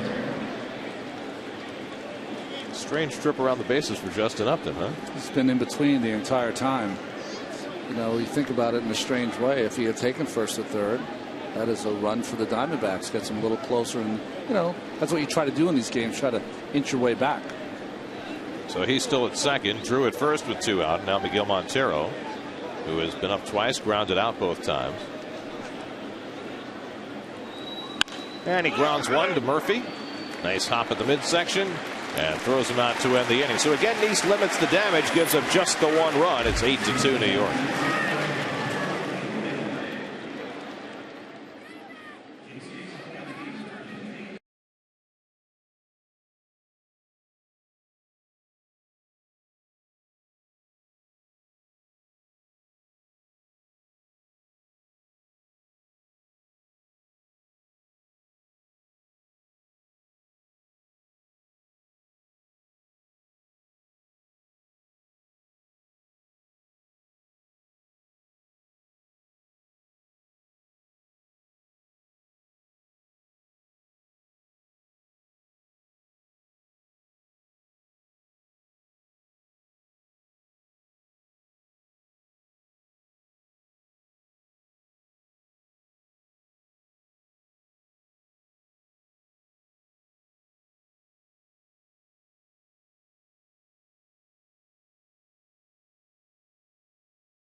The more they stay the same. This is the quote from Gil Hodges, who took over as Mets manager in 1968 after 6 seasons, the likes of which baseball had really never seen. He said, "My main goal was to change the notion that everything the Mets did wrong, I wanted them to do things right." And 43 years later, that's really the same notion that Terry Collins is trying to bring to the Mets. Gil Hodges, of course, watched the Mets finish 9th his first year as manager in 1968 and then shocked the world by winning it all in 1969. Mets will have 2, 3, and 4 in the batting order coming up in the 6th inning. Murphy, Wright, and Beltran against Josh Colmentor, who begins his 3rd inning of relief. Murphy is 0 for 2 and a walk. Scored a run back in the 1st inning. And slashes one foul, 0-1. Mets have hit 3 home runs today. The most home runs the Mets have ever hit in a game at Citi Field is 4. They did that twice last year. Oh, and Murphy gets drilled. And the Mets have a leadoff base runner. Well, that one hurts. That is right between the shoulder blades. He says, "Yeah, I'm all right." But trying to throw a 4-seamer in. Same pitch. He brushed Ike Davis back. No, not so. I mean, I'm saying not so bad. It got him in the right back of the shoulder there. Just to the side of the 8. So the Mets have a man on for David Wright, who already has 2 home runs today. And I don't know how many times I've said this over the years. A lot. But the Mets have never had a player hit 3 home runs in a game in a home game. Not at the Polo Grounds, not at Shea, and not here. And David's got a chance to do that. Might have 2 more chances. But you always say it with anticipation that you would like to see it happen. Well, it might change one of these days. Yes. And the way the Mets are hitting home runs lately, why not now? Popped up into shallow right field. Johnson goes out to call. And Kelly's got it. 1 away. Or maybe he'll get 1 more at bat. 1 out and 1 on. Carlos Beltran coming up. Here's your AT&T trivia question. Other than Arizona, what other team has 5 former All-Stars on its coaching staff? Well, I was going to say before Torrey left last year, the Dodgers always had a great coaching staff of All-Stars. They have Boa and Mattingly. Yeah. Beltran 2 for 3, a single and a double. And he scored 2 runs, and he takes ball 1. There's your classic Easter bonnet. Not all that many frills upon it. Just enough. Very nice.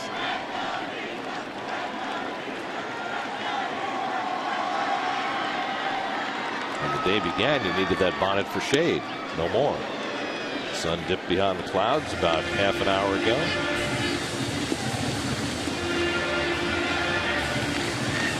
Wallace with the 2 hits today has the average up to 300 for the year, and he now has a 7-game hitting streak, playing today on his 34th birthday.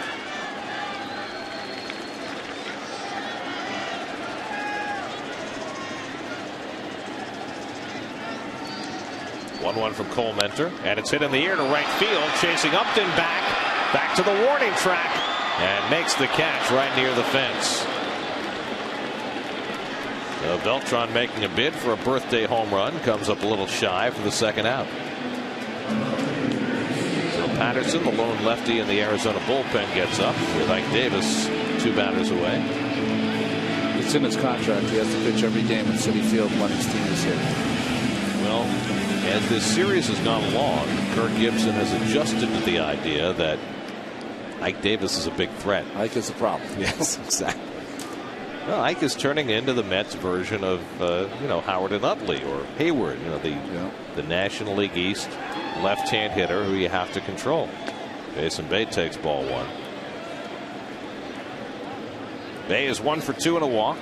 And a base hit to left field his last time up. Now 5 for 14 to begin his season. That's a .357 clip as the Mets try to go 4-0 in Jason Bay's 2011.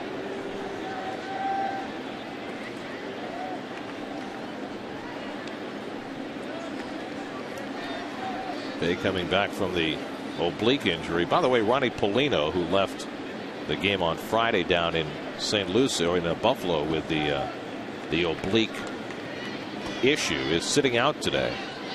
Polino was eligible to come off the DL on Tuesday, but it looks now as though that probably won't happen, with concern about the latest Met oblique problem, from Bay to Pagan to Polino.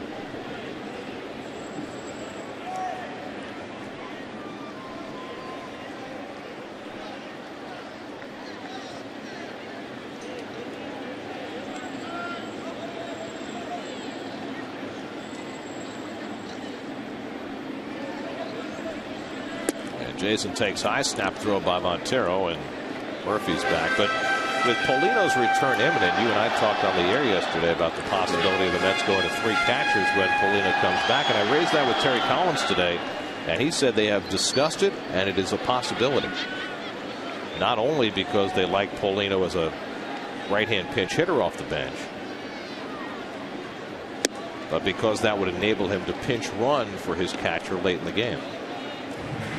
Well, you see Chinlun, who has done most of the pinch running, done most of the late inning replacement defensively. See that split finger grip? That would give the opportunity to use him late in the game. 2-2. Murphy runs, Bay strikes out, and the inning is over.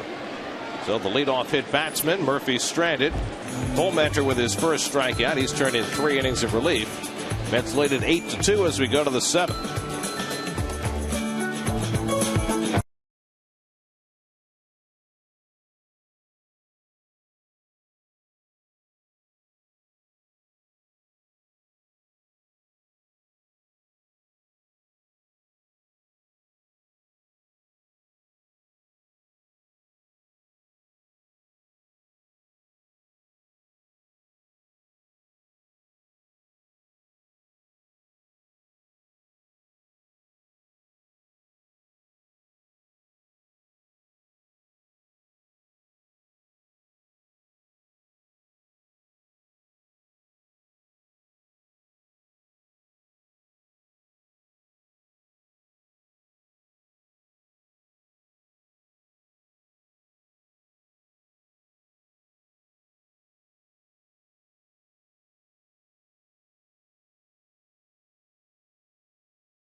Seventh inning, Xavier Nady leads off against John Neese and takes a strike. Nady 0 for 2, but has had 2 good defensive plays made against him. A bare hand pickup by David Wright to get him in the 3rd, and a sliding catch by Beltran in the 6th. And now he hits one where nobody can make a good play, and he's got himself his first hit of the day. So a leadoff base runner for the Diamondbacks in the 7th every weekday on SNY. Get on the New York Sports Local and stay on top of all the latest happenings in New York sports with insider info, exclusive interviews, special guests, and heated debate on Daily News Live, Wheelhouse, and Loudmouths, all part of the New York Sports Local, weekdays starting at 5 on SNY. 5 hits now off John Neese. Gerardo Parra, the number 8 hitter, up, and he takes high, ball 1. Parra 1 for 2, had a base hit, the first one off Neese in the 3rd inning. Juan Miranda has come out on deck to pinch hit for the pitcher. Line drive, base hit, so 2 straight hits for the Diamondbacks to start the 7th. As Nady pulls in at second, Parra's aboard with his 2nd hit of the day. Glenn Sherlock is coaching 3rd for the Diamondbacks in this series, and in fact he has been since the start of the year. Matt Williams signed on to be the 3rd base coach of the D-backs, but he's had a knee injury that's kept him off the coaching lines. However, I think he's getting ready to come back, because on Friday night Matt was out there during pregame drills practicing being a 3rd base coach. Practicing? Well, he was watching balls hit in batting practice and responding by deciding whether to wave runners or not based on how the ball was hit and arms. And I've never seen that before, but he was out there. It's only practice. Thanks, Iverson. There's a strike to Juan Miranda as Juan Gutierrez gets up in the bullpen for Arizona. Miranda played first base yesterday, went 1 for 4. Former Yankee who defected from Cuba back in 04.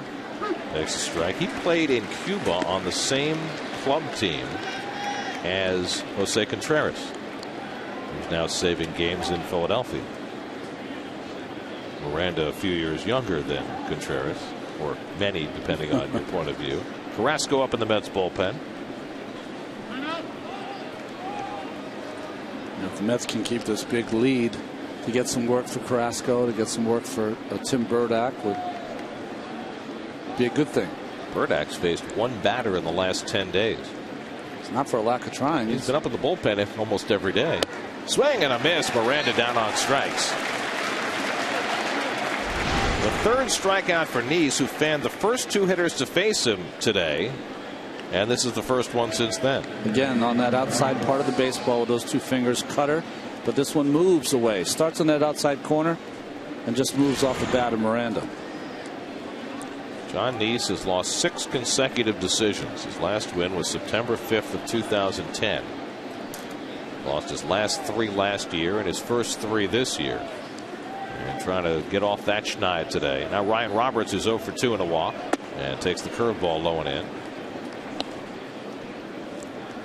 Now you gave the numbers during the open today. If you go back to his last 16 starts since August 1st, look at those, 2 and 9. Only one pitcher in the majors has more losses over that span, and that's Doug Fister of Seattle. That one gets through Josh Tolley, and the runners advance.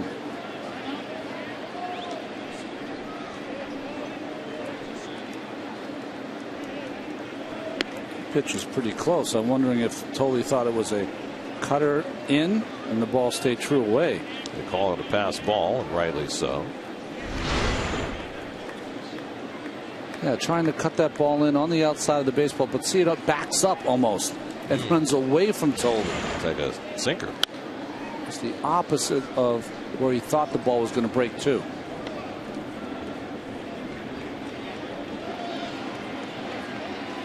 A very respectable pitch count for Nice in the 7th inning.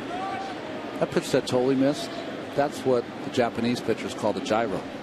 That cutter or slider that doesn't break and it breaks away. Curveball hit to short. A run will score. Reyes on the backhand, throwing across his body and perfectly to get Roberts. As Nady comes in with the 3rd Arizona run, it's now 8-3. Well, as good an arm as you're ever going to see in any shortstop. Gets that ball on the backhand and very easily. Didn't even put a lot on it, but was accurate with that throw. Mercedes-Benz Ultra Mo brought to you by your Tri-State dealers on the web at searchmercedes.com. So Ryan Roberts picks up an RBI, his 13th. And now it's 8-3 New York. Kelly Johnson takes inside for ball 1. Johnson had an infield hit his last time up, 1 for 3 on the day. 2 for 10 in this series.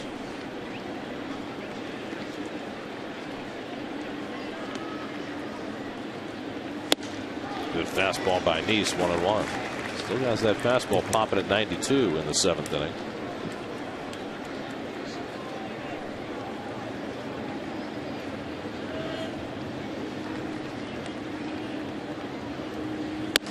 Mets have gotten on a pretty nice run of starting pitching over this last week. It's interesting that it correlates to winning, doesn't it? It's all about that. Always has been, always will be. Well, it's going to correlate with a tough decision for Sandy Alderson and Terry Collins, which appears to be heading in the direction of sending Dylan G back to Buffalo. G's made 2 good starts, gotten 2 wins, but right now there's no room at the end.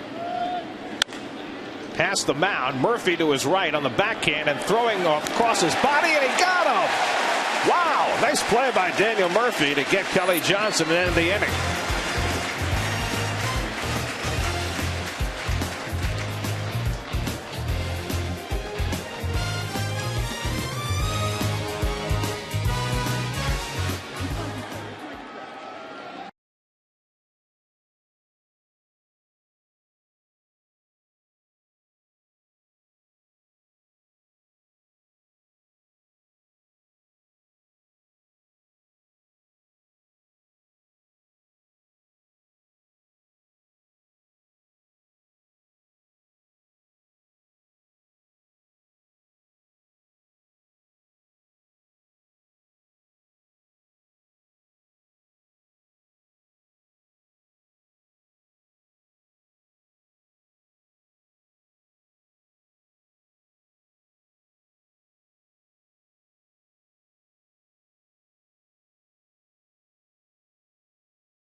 On a gorgeous Sunday in New York City, and we welcome you back to Citi Field. I'm Kevin Burkhardt.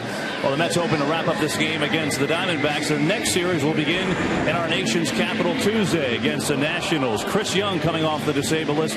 He will get the start in that one against good-looking young pitcher Jordan Zimmerman for the Nationals. We'll take a look at the probables for the rest of that series as well. And you take a look at this Nationals team now. They've lost 3 straight games. They're 9-10. They are winning at Pittsburgh today. And a couple things for the Nationals this early season. First of all, not a lot of hitting going on. I mean, Jason Worth signed to that big deal, hit a home run last night, only hitting .214 on the year. But I think maybe the biggest story for Washington right now is, again, their defense letting them down. They've got 15 errors, but Ian Desmond has 6 of those errors. He made 2 more errors last night. And things have gotten so bad for this shortstop that he actually switched gloves. He went to a practice glove last night hoping that would change his fortunes.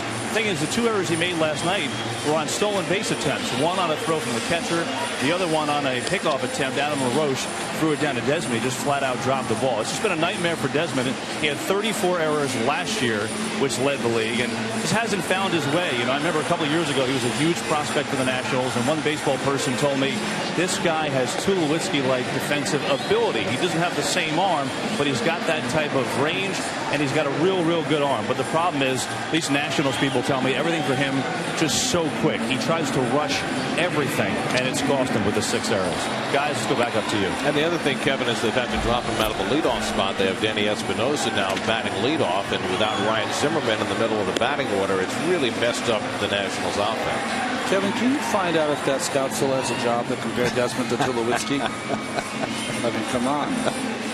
Juan Gutierrez comes out of the Arizona bullpen as we go to the bottom of the 7th. Ronnie, I have a comment for you. Does the name Harold Miner ring a bell? The next Jordan, remember that one? That's right.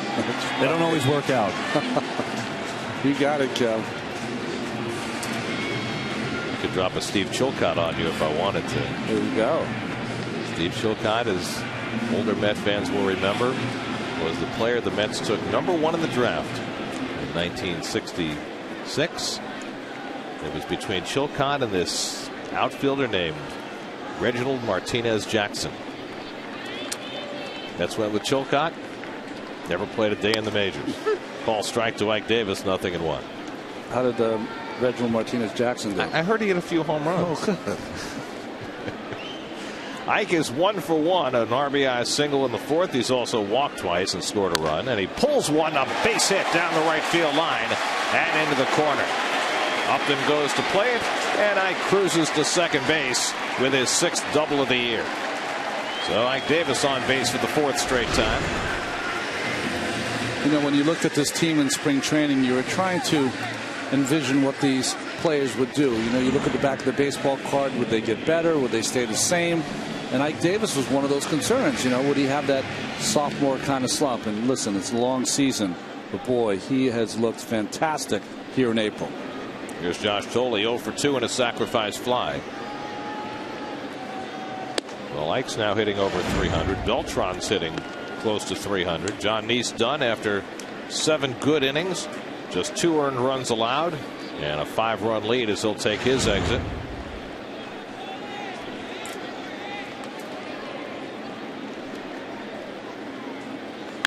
And Thole smacks one to center. Chris Young right there.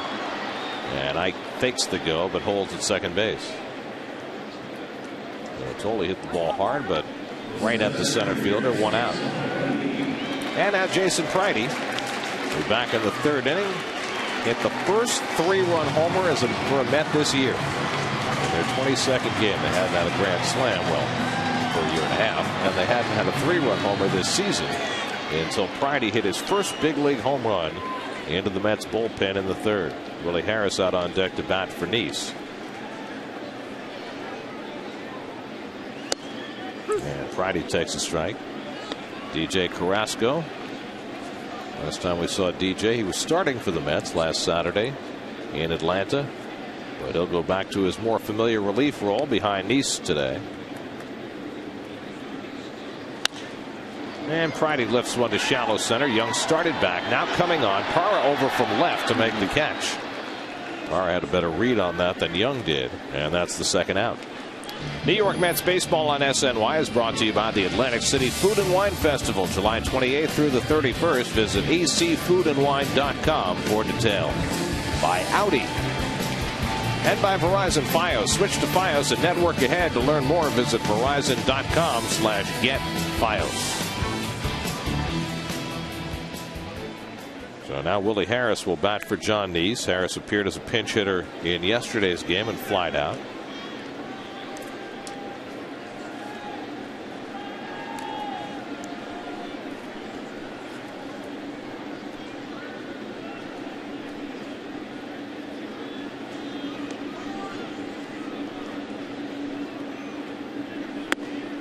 You know what that Ike Davis double ensured? It ensured that David Wright's going to get one more at bat today. Very good. And a chance to get the first 3 home run game ever for a Met player at home. Why don't you not mention it when he comes up then?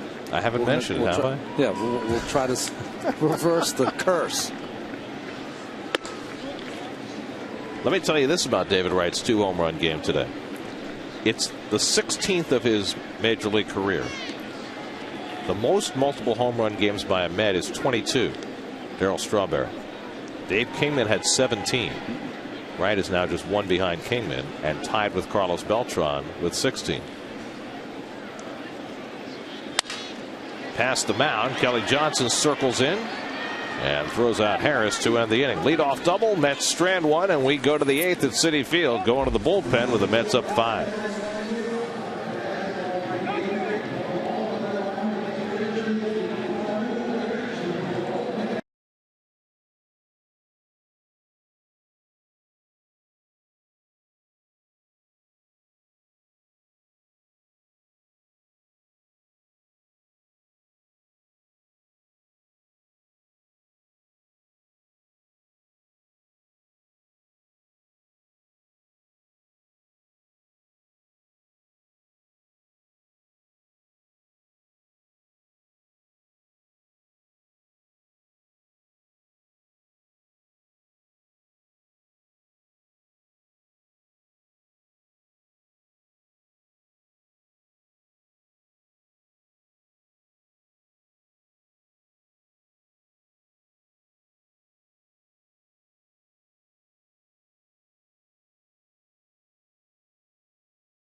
We asked which other coaching staff has 5 All-Stars besides Arizona's.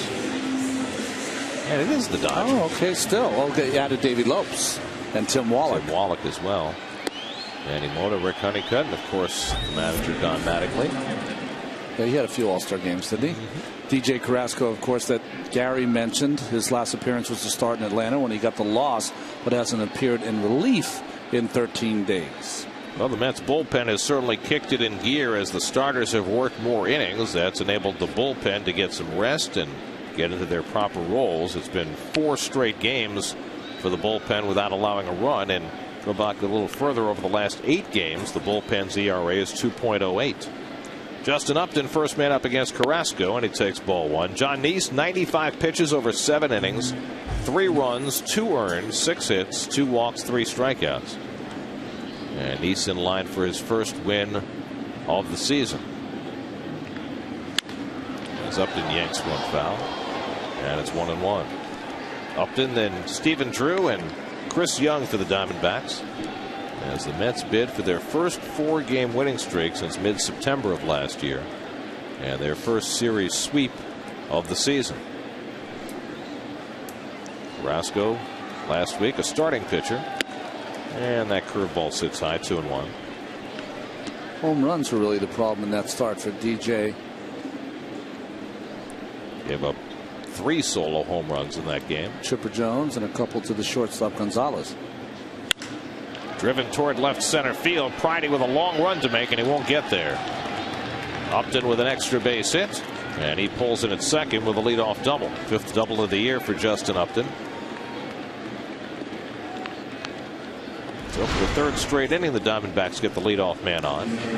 Just a fastball out over the middle of the plate, and this is the kind of power and ability that you marvel at from Justin Upton. Not many people can throw a line drive 1 hop off that left center field wall. Now Stephen Drew, who's 2 for 3 today, singled in a run his last time up. What you hope if you're Terry Collins and Dan Worthen is that you can stay away from your A relievers today. Terry is pretty much committed to not going to Jason Isringhausen today no matter what. Drew hits one down the left field line. Long run from Bay, and he can't get it. Goes sliding into the fence as Upton got a late break. He goes to third and will be waved around. Drew into second base with an RBI double, and now it's 8-4 New York. Back-to-back doubles by Upton and Drew to start the 8th. Nice effort by Bay, but he just came up shy. That ball coming off the left-handed bat of Drew just kept working its way away from Jason Bay, who gave it a valiant try. 3 hits now in today's game for Stephen Drew. 2 doubles and 2 RBIs for Drew. As Bay's arm got the worst of that slide. Dan Worthen out to the mound to talk to Carrasco, who has not pitched in a week and looks like it. So now it's an 8-4 game, and at what point do you start getting the big guys up? Igarashi, the right-hander, Burdak, the left-hander, up for the moment.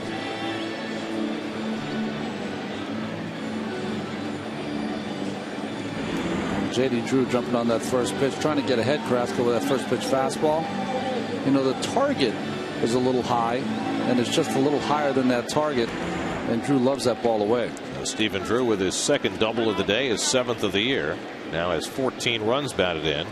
And Carrasco needs to settle in as he faces Chris Young, who's 0 for 3 today and 1 for 12 in the series. And it's low and away for ball 1. So after the bullpen went 4 straight games without allowing a run, that streak comes to an end. And, you know, if you're a manager, it's all well and good to say, I'm going to stay away from this guy, I'm going to stay away from that guy. But in a game where you had a 7-run lead, you can't lose. No. You have to pull out whatever stop is available to you to make sure you win the game. And that's exactly what I'm sure Terry is mulling about right now. This game was really easy till it's not easy anymore. Popped up. Mike Davis with the play, coming down from first. And there's a big out for DJ Carrasco.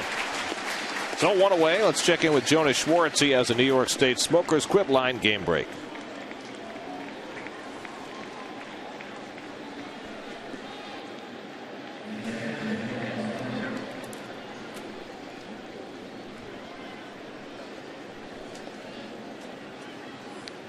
Big game, James. So Carrasco will take his exit. Tim Burdock will come in to face the left-hand hitter Montero. The call to the bullpen brought to you by Lincoln. Mets protecting an 8-4 lead in the 8th.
It's been a light workload for the Mets' lone lefty in the bullpen of late. Might be in here for just one batter to face Montero with Xavier Nady in the on-deck circle. Burdick has faced one batter in the last 10 days as he takes on Montero. With Drew at second and one out in the eighth. Mets need 5 more outs with an 8-4 lead. Montero's been up 3 times, grounded out all 3 against John Neese.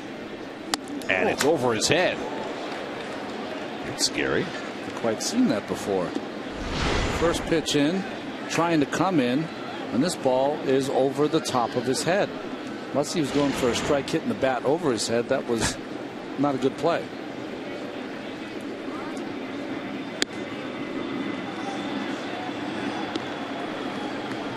Well, when you pitch once in 10 days, rust has got to be an issue. Rust and tightness, you know, the ability to go out there and compete, it feels foreign sometimes.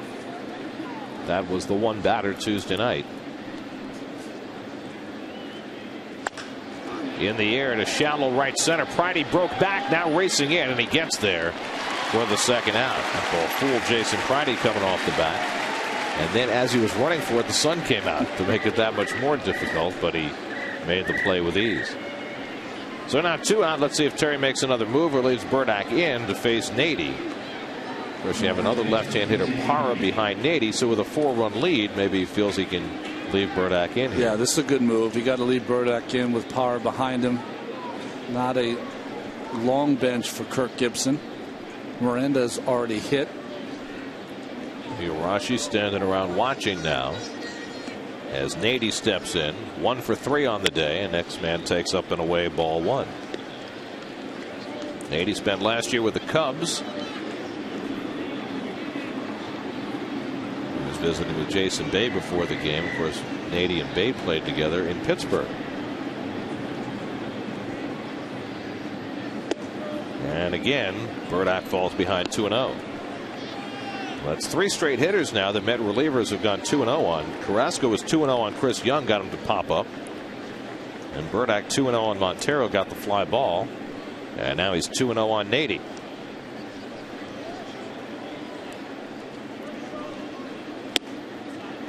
And now 3-0. That's a pretty good pitch there. Well, when you're all over the place, you don't get it.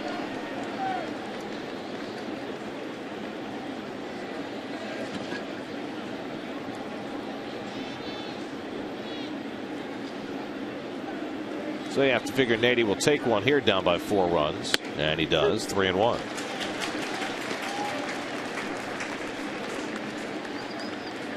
Xavier Nady, now 32 years old, played for a college baseball program that no longer exists at the University of California. Someone in the truck just told us they reinstated that program. Yeah, I mean, they went through a period there because of the Title IX kind of deal that they were trying to raise money for it. The first go around, they did not raise enough money, but obviously they've come back and they've gotten some. Into center field, and Jason Pridey is there. And so Burdick comes on, gets 2 F8s. Maybe Jeff Kent came through. Big Cal alum, generous guy. 8-4 New York, middle of the 8th.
Tonight, starting at 10:30 p.m., get continuing coverage of today's Mets Diamondbacks finale. Plus, the Knicks trying to survive and play more. The Rangers already done all that tonight. Geico Sports Night, 10:30 p.m. only on SNY.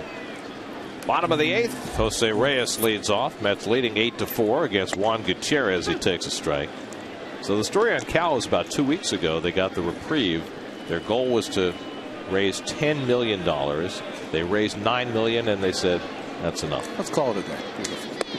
This was to be Cal's last season, and they're actually ranked in the top 15 in the country this year, and had to be quite a sigh of relief for a storied baseball program.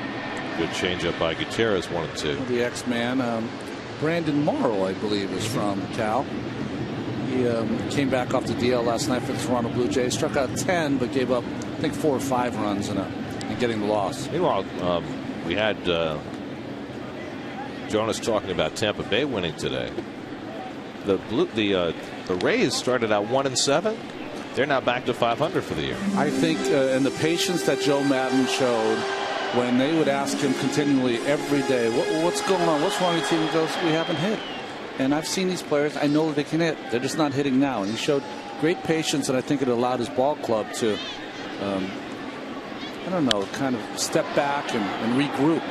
Out to left field, and Gerardo Parra puts it away for the first down. And you know, it may be coincidence too, but really from the date Manny Ramirez left, things got a lot better. Well, I think what happened when Manny left, they were now playing all their young outfielders, including Sam Folds, who seems to have a great catch every game, and then put Johnny Damon where he belongs as the DH. Kind of, I don't know, change that lineup up. Fold, the former Cub, not only playing well defensively, but also leading the American League in hitting last I looked. So they might have themselves quite a find there. Daniel Murphy 0 for 2. He's also walked and been hit by a pitch. And he takes a fastball for a strike, 1-1. The DH position has really changed, the evolution of that position in the American League, where you always had just one guy who stayed in that position. Maybe like one of the leftover ones is Ortiz. Double clutch by Roberts, and he gets Murphy 2 out. From the Red Sox, who that's his position every day, and his job is to hit 35 and drive in 100. But now it's used as a position where sometimes you interchange guys to give them a rest. So now David Wright takes another crack and a 3-home run day. In a 2-run homer in the first inning, a laser beam into the seats and left. And then hit one in the 4th, a towering fly ball that just tucked over the fence inside the left field foul pole. Trying to become the first Met in 50 years to hit 3 home runs in a home game. See, I said it. You did. I knew you were. Can't help yourself. Well, some people might have just tuned in. That's true. That's true. I mean, you have an obligation to the fans. I'm just trying to change the mojo. If what I say has any impact, we're in big, big trouble. Leaning away from the breaking ball, and it's 2-0. So David's put himself in a position where maybe he'll get a 2-0 fastball to crush.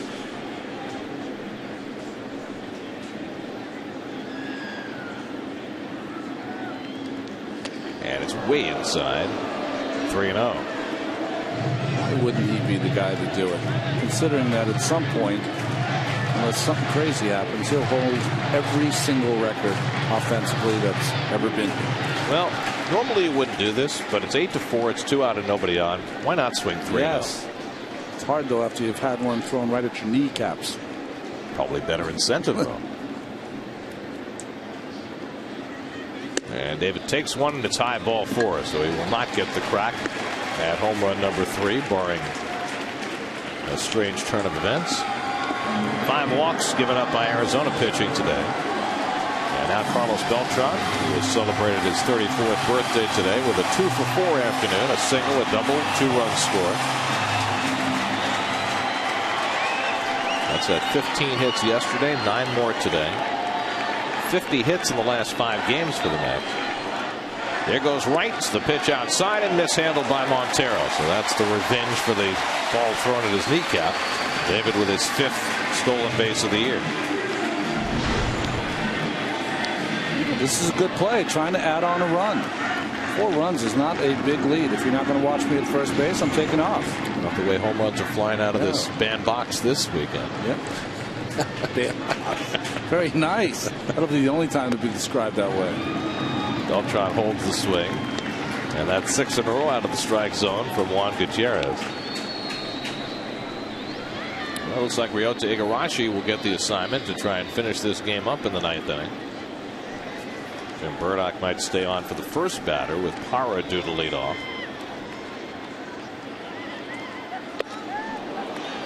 Two and 1 to Carlos. Good split finger from Gutierrez. That is his out pitch. The thing with Juan is if he can throw enough of his fastball for strikes, he has that pitch to put people away. He tends to work behind him to count them. So how erratic he was with that fastball and rights at bat.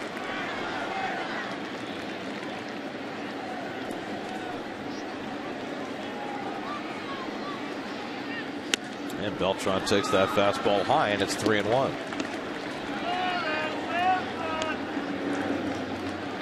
Juan Gutierrez working his second inning, gave up a leadoff double to Ike Davis in the 7th, then retired 5 in a row before walking right. Now behind on Beltran, 3 and 1. And a high breaking ball.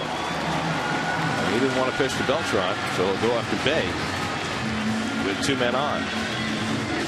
Charles Nagy will make the trip to the mound. It's a very interesting pitch. Coming up right after the game tonight, Jonas Schwartz, Bobby Ojeda, Lincoln Postgame Live, all the highlights. Terry Collins' reaction, Bobby O's analysis. All coming up after the game today on Lincoln Postgame Live. Jason Bay 1 for 3 and a walk today.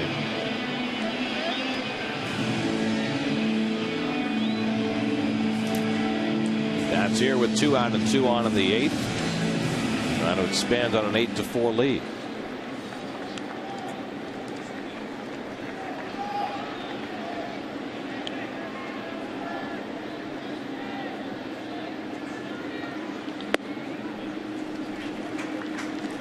Ball 1 to Bay.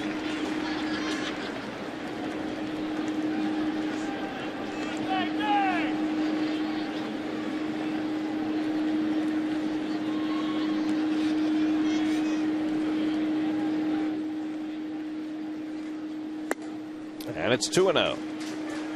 So Gutierrez, after retiring the first 2 hitters, has lost command of the strike zone. He's thrown 9 of the last 10 pitches for balls. Joe Patterson getting ready for Ike Davis, who's on deck. 2-0 to Bay. And the breaking ball in for a strike, 2-1. Imagine that. This with 9 out of 10 pitches, you throw a 2-0 slider. Catcher's saying you can't throw the fastball in, might as well go with the slider. Try something different.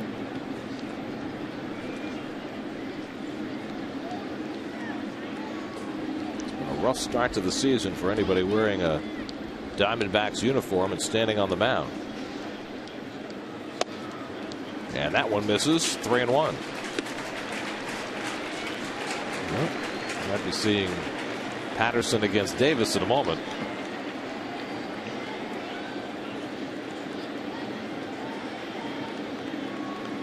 Watching this stuff, you might have your head down a lot. Now the 3-1, and Bate takes inside, ball 4, so 3 straight 2-out walks. And now the Mets have the bases loaded for Ike Davis, and we'll see the left-hander Joe Patterson come into the game to face Ike as Kirk Gibson makes his way off the dugout steps. So Gutierrez walks 3 in a row, and Davis has been on base 4 times today. Will face a left-hander for the first time this afternoon. 8-4 Mets in the 8th. We'll be back in just a moment.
Joe Patterson faces Ike Davis for the third time in this series. He's not giving up a run so far this year. This Rule 5 draftee by the Diamondbacks. Bases loaded, 2 out of Ike. First pitch fouls it off, 0-1. Davis has been on base 4 times in a row today. 2 walks, an RBI single, and a double.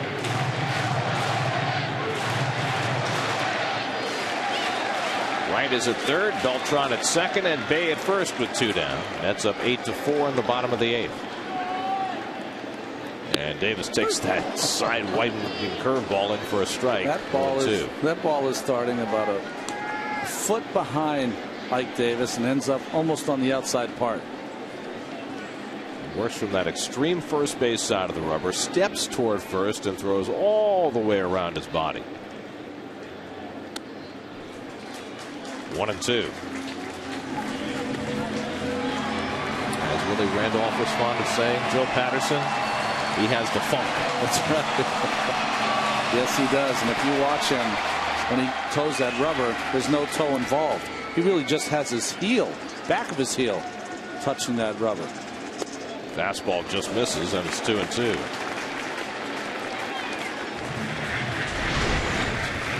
Look at that. Taking advantage of every inch he can possibly get to throw from behind the left-hand batter. Just bent that one off her.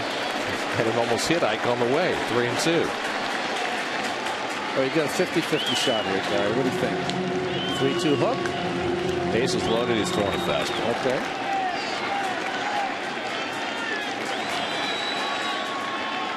Up through the curve. And Ike did well to foul it off. Good job. He's almost talking to himself. He got Davis on a foul pop-up the first night and a little dribbler yesterday. I think you're right here now, Gary. I think you're going to get the fastball here.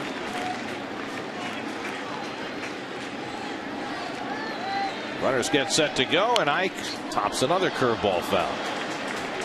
You're going to love this, though, if you're in the Diamondback dugout, right? A guy with the bases loaded, 3-2 count, has the ability to keep throwing that breaking ball.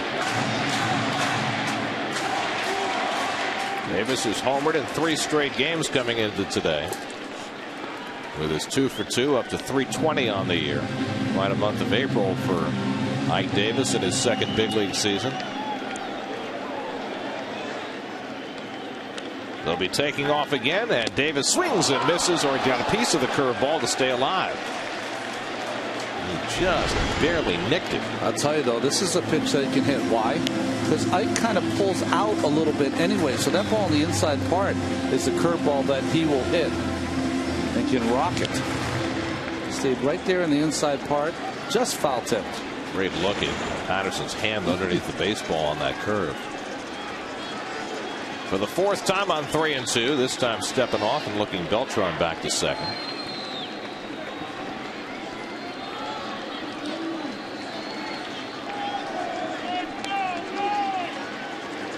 And he struck him out with the curve. So he threw it 4 times in a row on 3-2, and Patterson gets Davis to end the inning.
NY is brought to you by IOTV. Get the best in HD free with IOTV. By Geico. By Dodge. Built for people who love cars to drive fast past people who don't care about cars at all. By Bob's Discount Furniture, proud to be the furniture store of the New York Mets. And by Toyota. Toyota offers fuel efficiency you'll love, only better. Ninth inning, Mets 3 outs away from their 4th straight win. Tim Burdock stays on to face Gerardo Parra and misses inside for ball 1. Parra 2 for 3 today. 5 for 11 in the series. Melvin Mora has come out on deck to pinch hit. And Burdock again falls behind 2-0. His third batter. He's been behind 2-0 on all of them. There's Mora. Behind him is Ryan Roberts. And K-Rod staying busy just in case he's needed. Igarashi alongside. And now it's 3-0 to Parra. Well, Burdock pitching for just the second time in 10 days has really struggled with his control. Well, I'll tell you, at this level, with one team kind of 1 foot on the bus, the only way they can come back in these games is to walk people. Give them an incentive to take some good at bats. 3-1 now to Parra.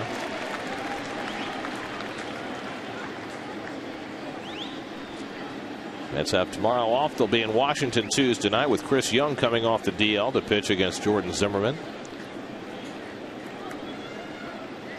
There's a strike. 3-2. Wednesday night, R.A. Dickey against Tom Gorzolani. Thursday night, Chris Capuano against the rain-delayed former Met, Livan Hernandez. See Livan's comments yesterday after he lost? Thought they were interesting. 3-2. Fouled away. The Nats were in a situation similar to what the Mets were in yesterday. Rain delay at the start, waiting for the game to begin. And Livan after the game said, normally they give me 45 minutes notice of when they're going to start the game. This time they only gave me 30, and I wasn't ready.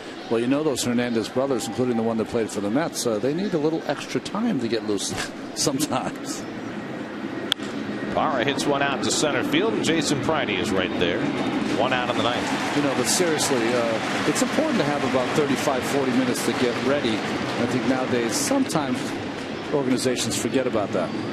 Melvin Mora announced as the pinch hitter. Terry Collins heads to the mound. He'll bring the right-hander into the game. Kirk Gibson still has a left-handed bat on the bench in Russell Branyan, but Igarashi will come on to try and get the final 2 outs with the Mets up 8-4 in the top of the ninth.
First appearance in this series.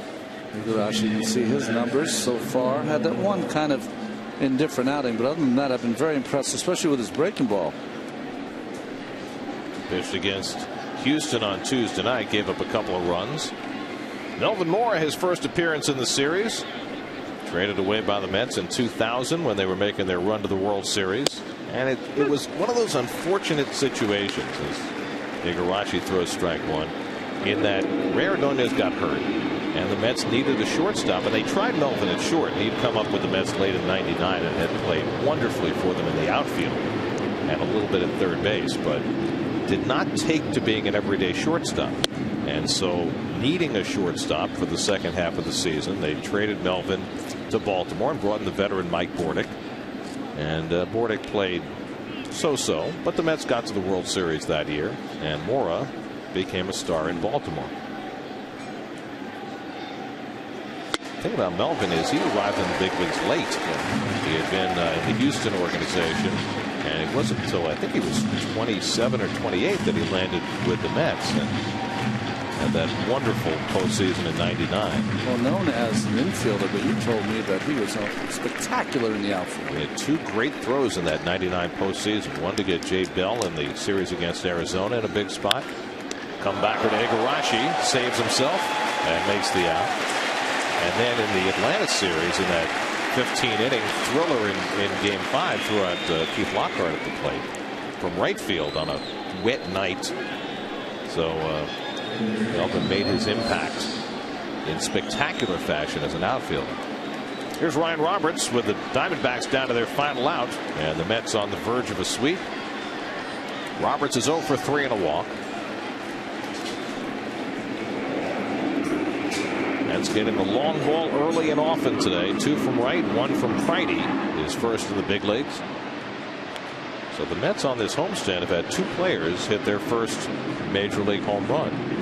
2 not all that young rookies in Nikias and Friday. So it's been a great moments homestand. Inside it's 2-0, and how far away does 5-13 feel for this team right now? Wow. Talked about Tampa Bay going from 1-7 to 500 today, and the Mets trying to get themselves pointed in that direction as well. 2-0 to Roberts, and that's a strike. 2-1. Igarashi trying to finish it off for John Neese, who went the first 7 innings today. Very interesting. He threw 2 balls, then he threw a strike, and he changed balls. That's the strike ball, realtor. Go with that one. It's like you don't want to break the home run bat. That's right.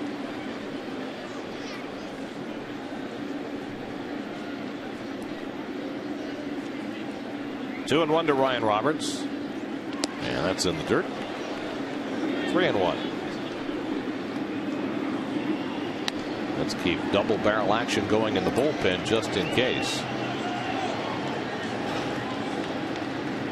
But Igarashi trying to finish it right here.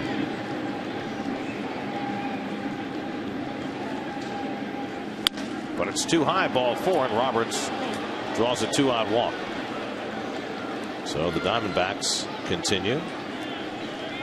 Taylor Buchholz up alongside Francisco Rodriguez in the Mets bullpen. If it becomes a save opportunity, they'll bring K-Rod in, and for it to become a save opportunity, the Diamondbacks only have to get 1 more man on base. Kelly Johnson 1 for 4, had an infield hit in the 6th inning, robbed of a base hit on a terrific play by Daniel Murphy going behind the bag at second to end the 7th.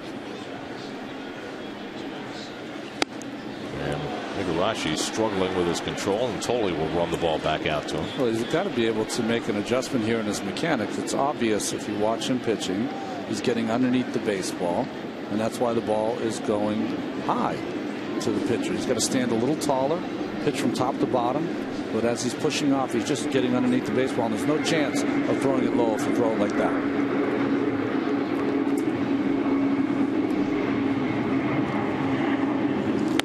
And there's a fastball for a strike. 1-1.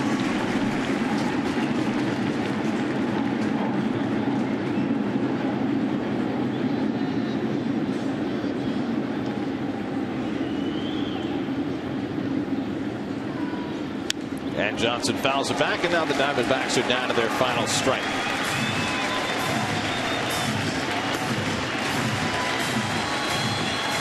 Justin Upton would be next.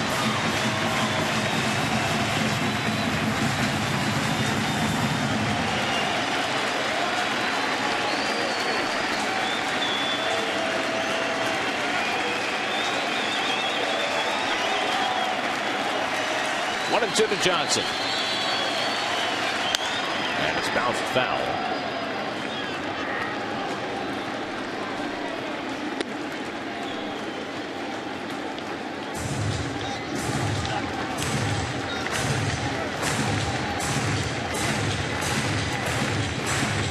Roberts at first and 2 down. 8-4 New York, ninth inning.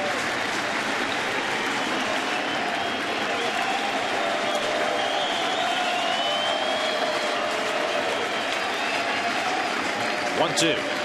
He struck him out, and the ball game is over. Ryota Igarashi gets the final 2 outs. John Neese picks up his first win of the year. David Wright with 2 home runs, and Jason Pridey with the first of his career. And the Mets have a 4-game winning streak as they sweep 3 from the Diamondbacks. Well, typifying the manager's attitude, these Mets have starting to claw themselves back to 500. Kirk Gibson's crew certainly struggled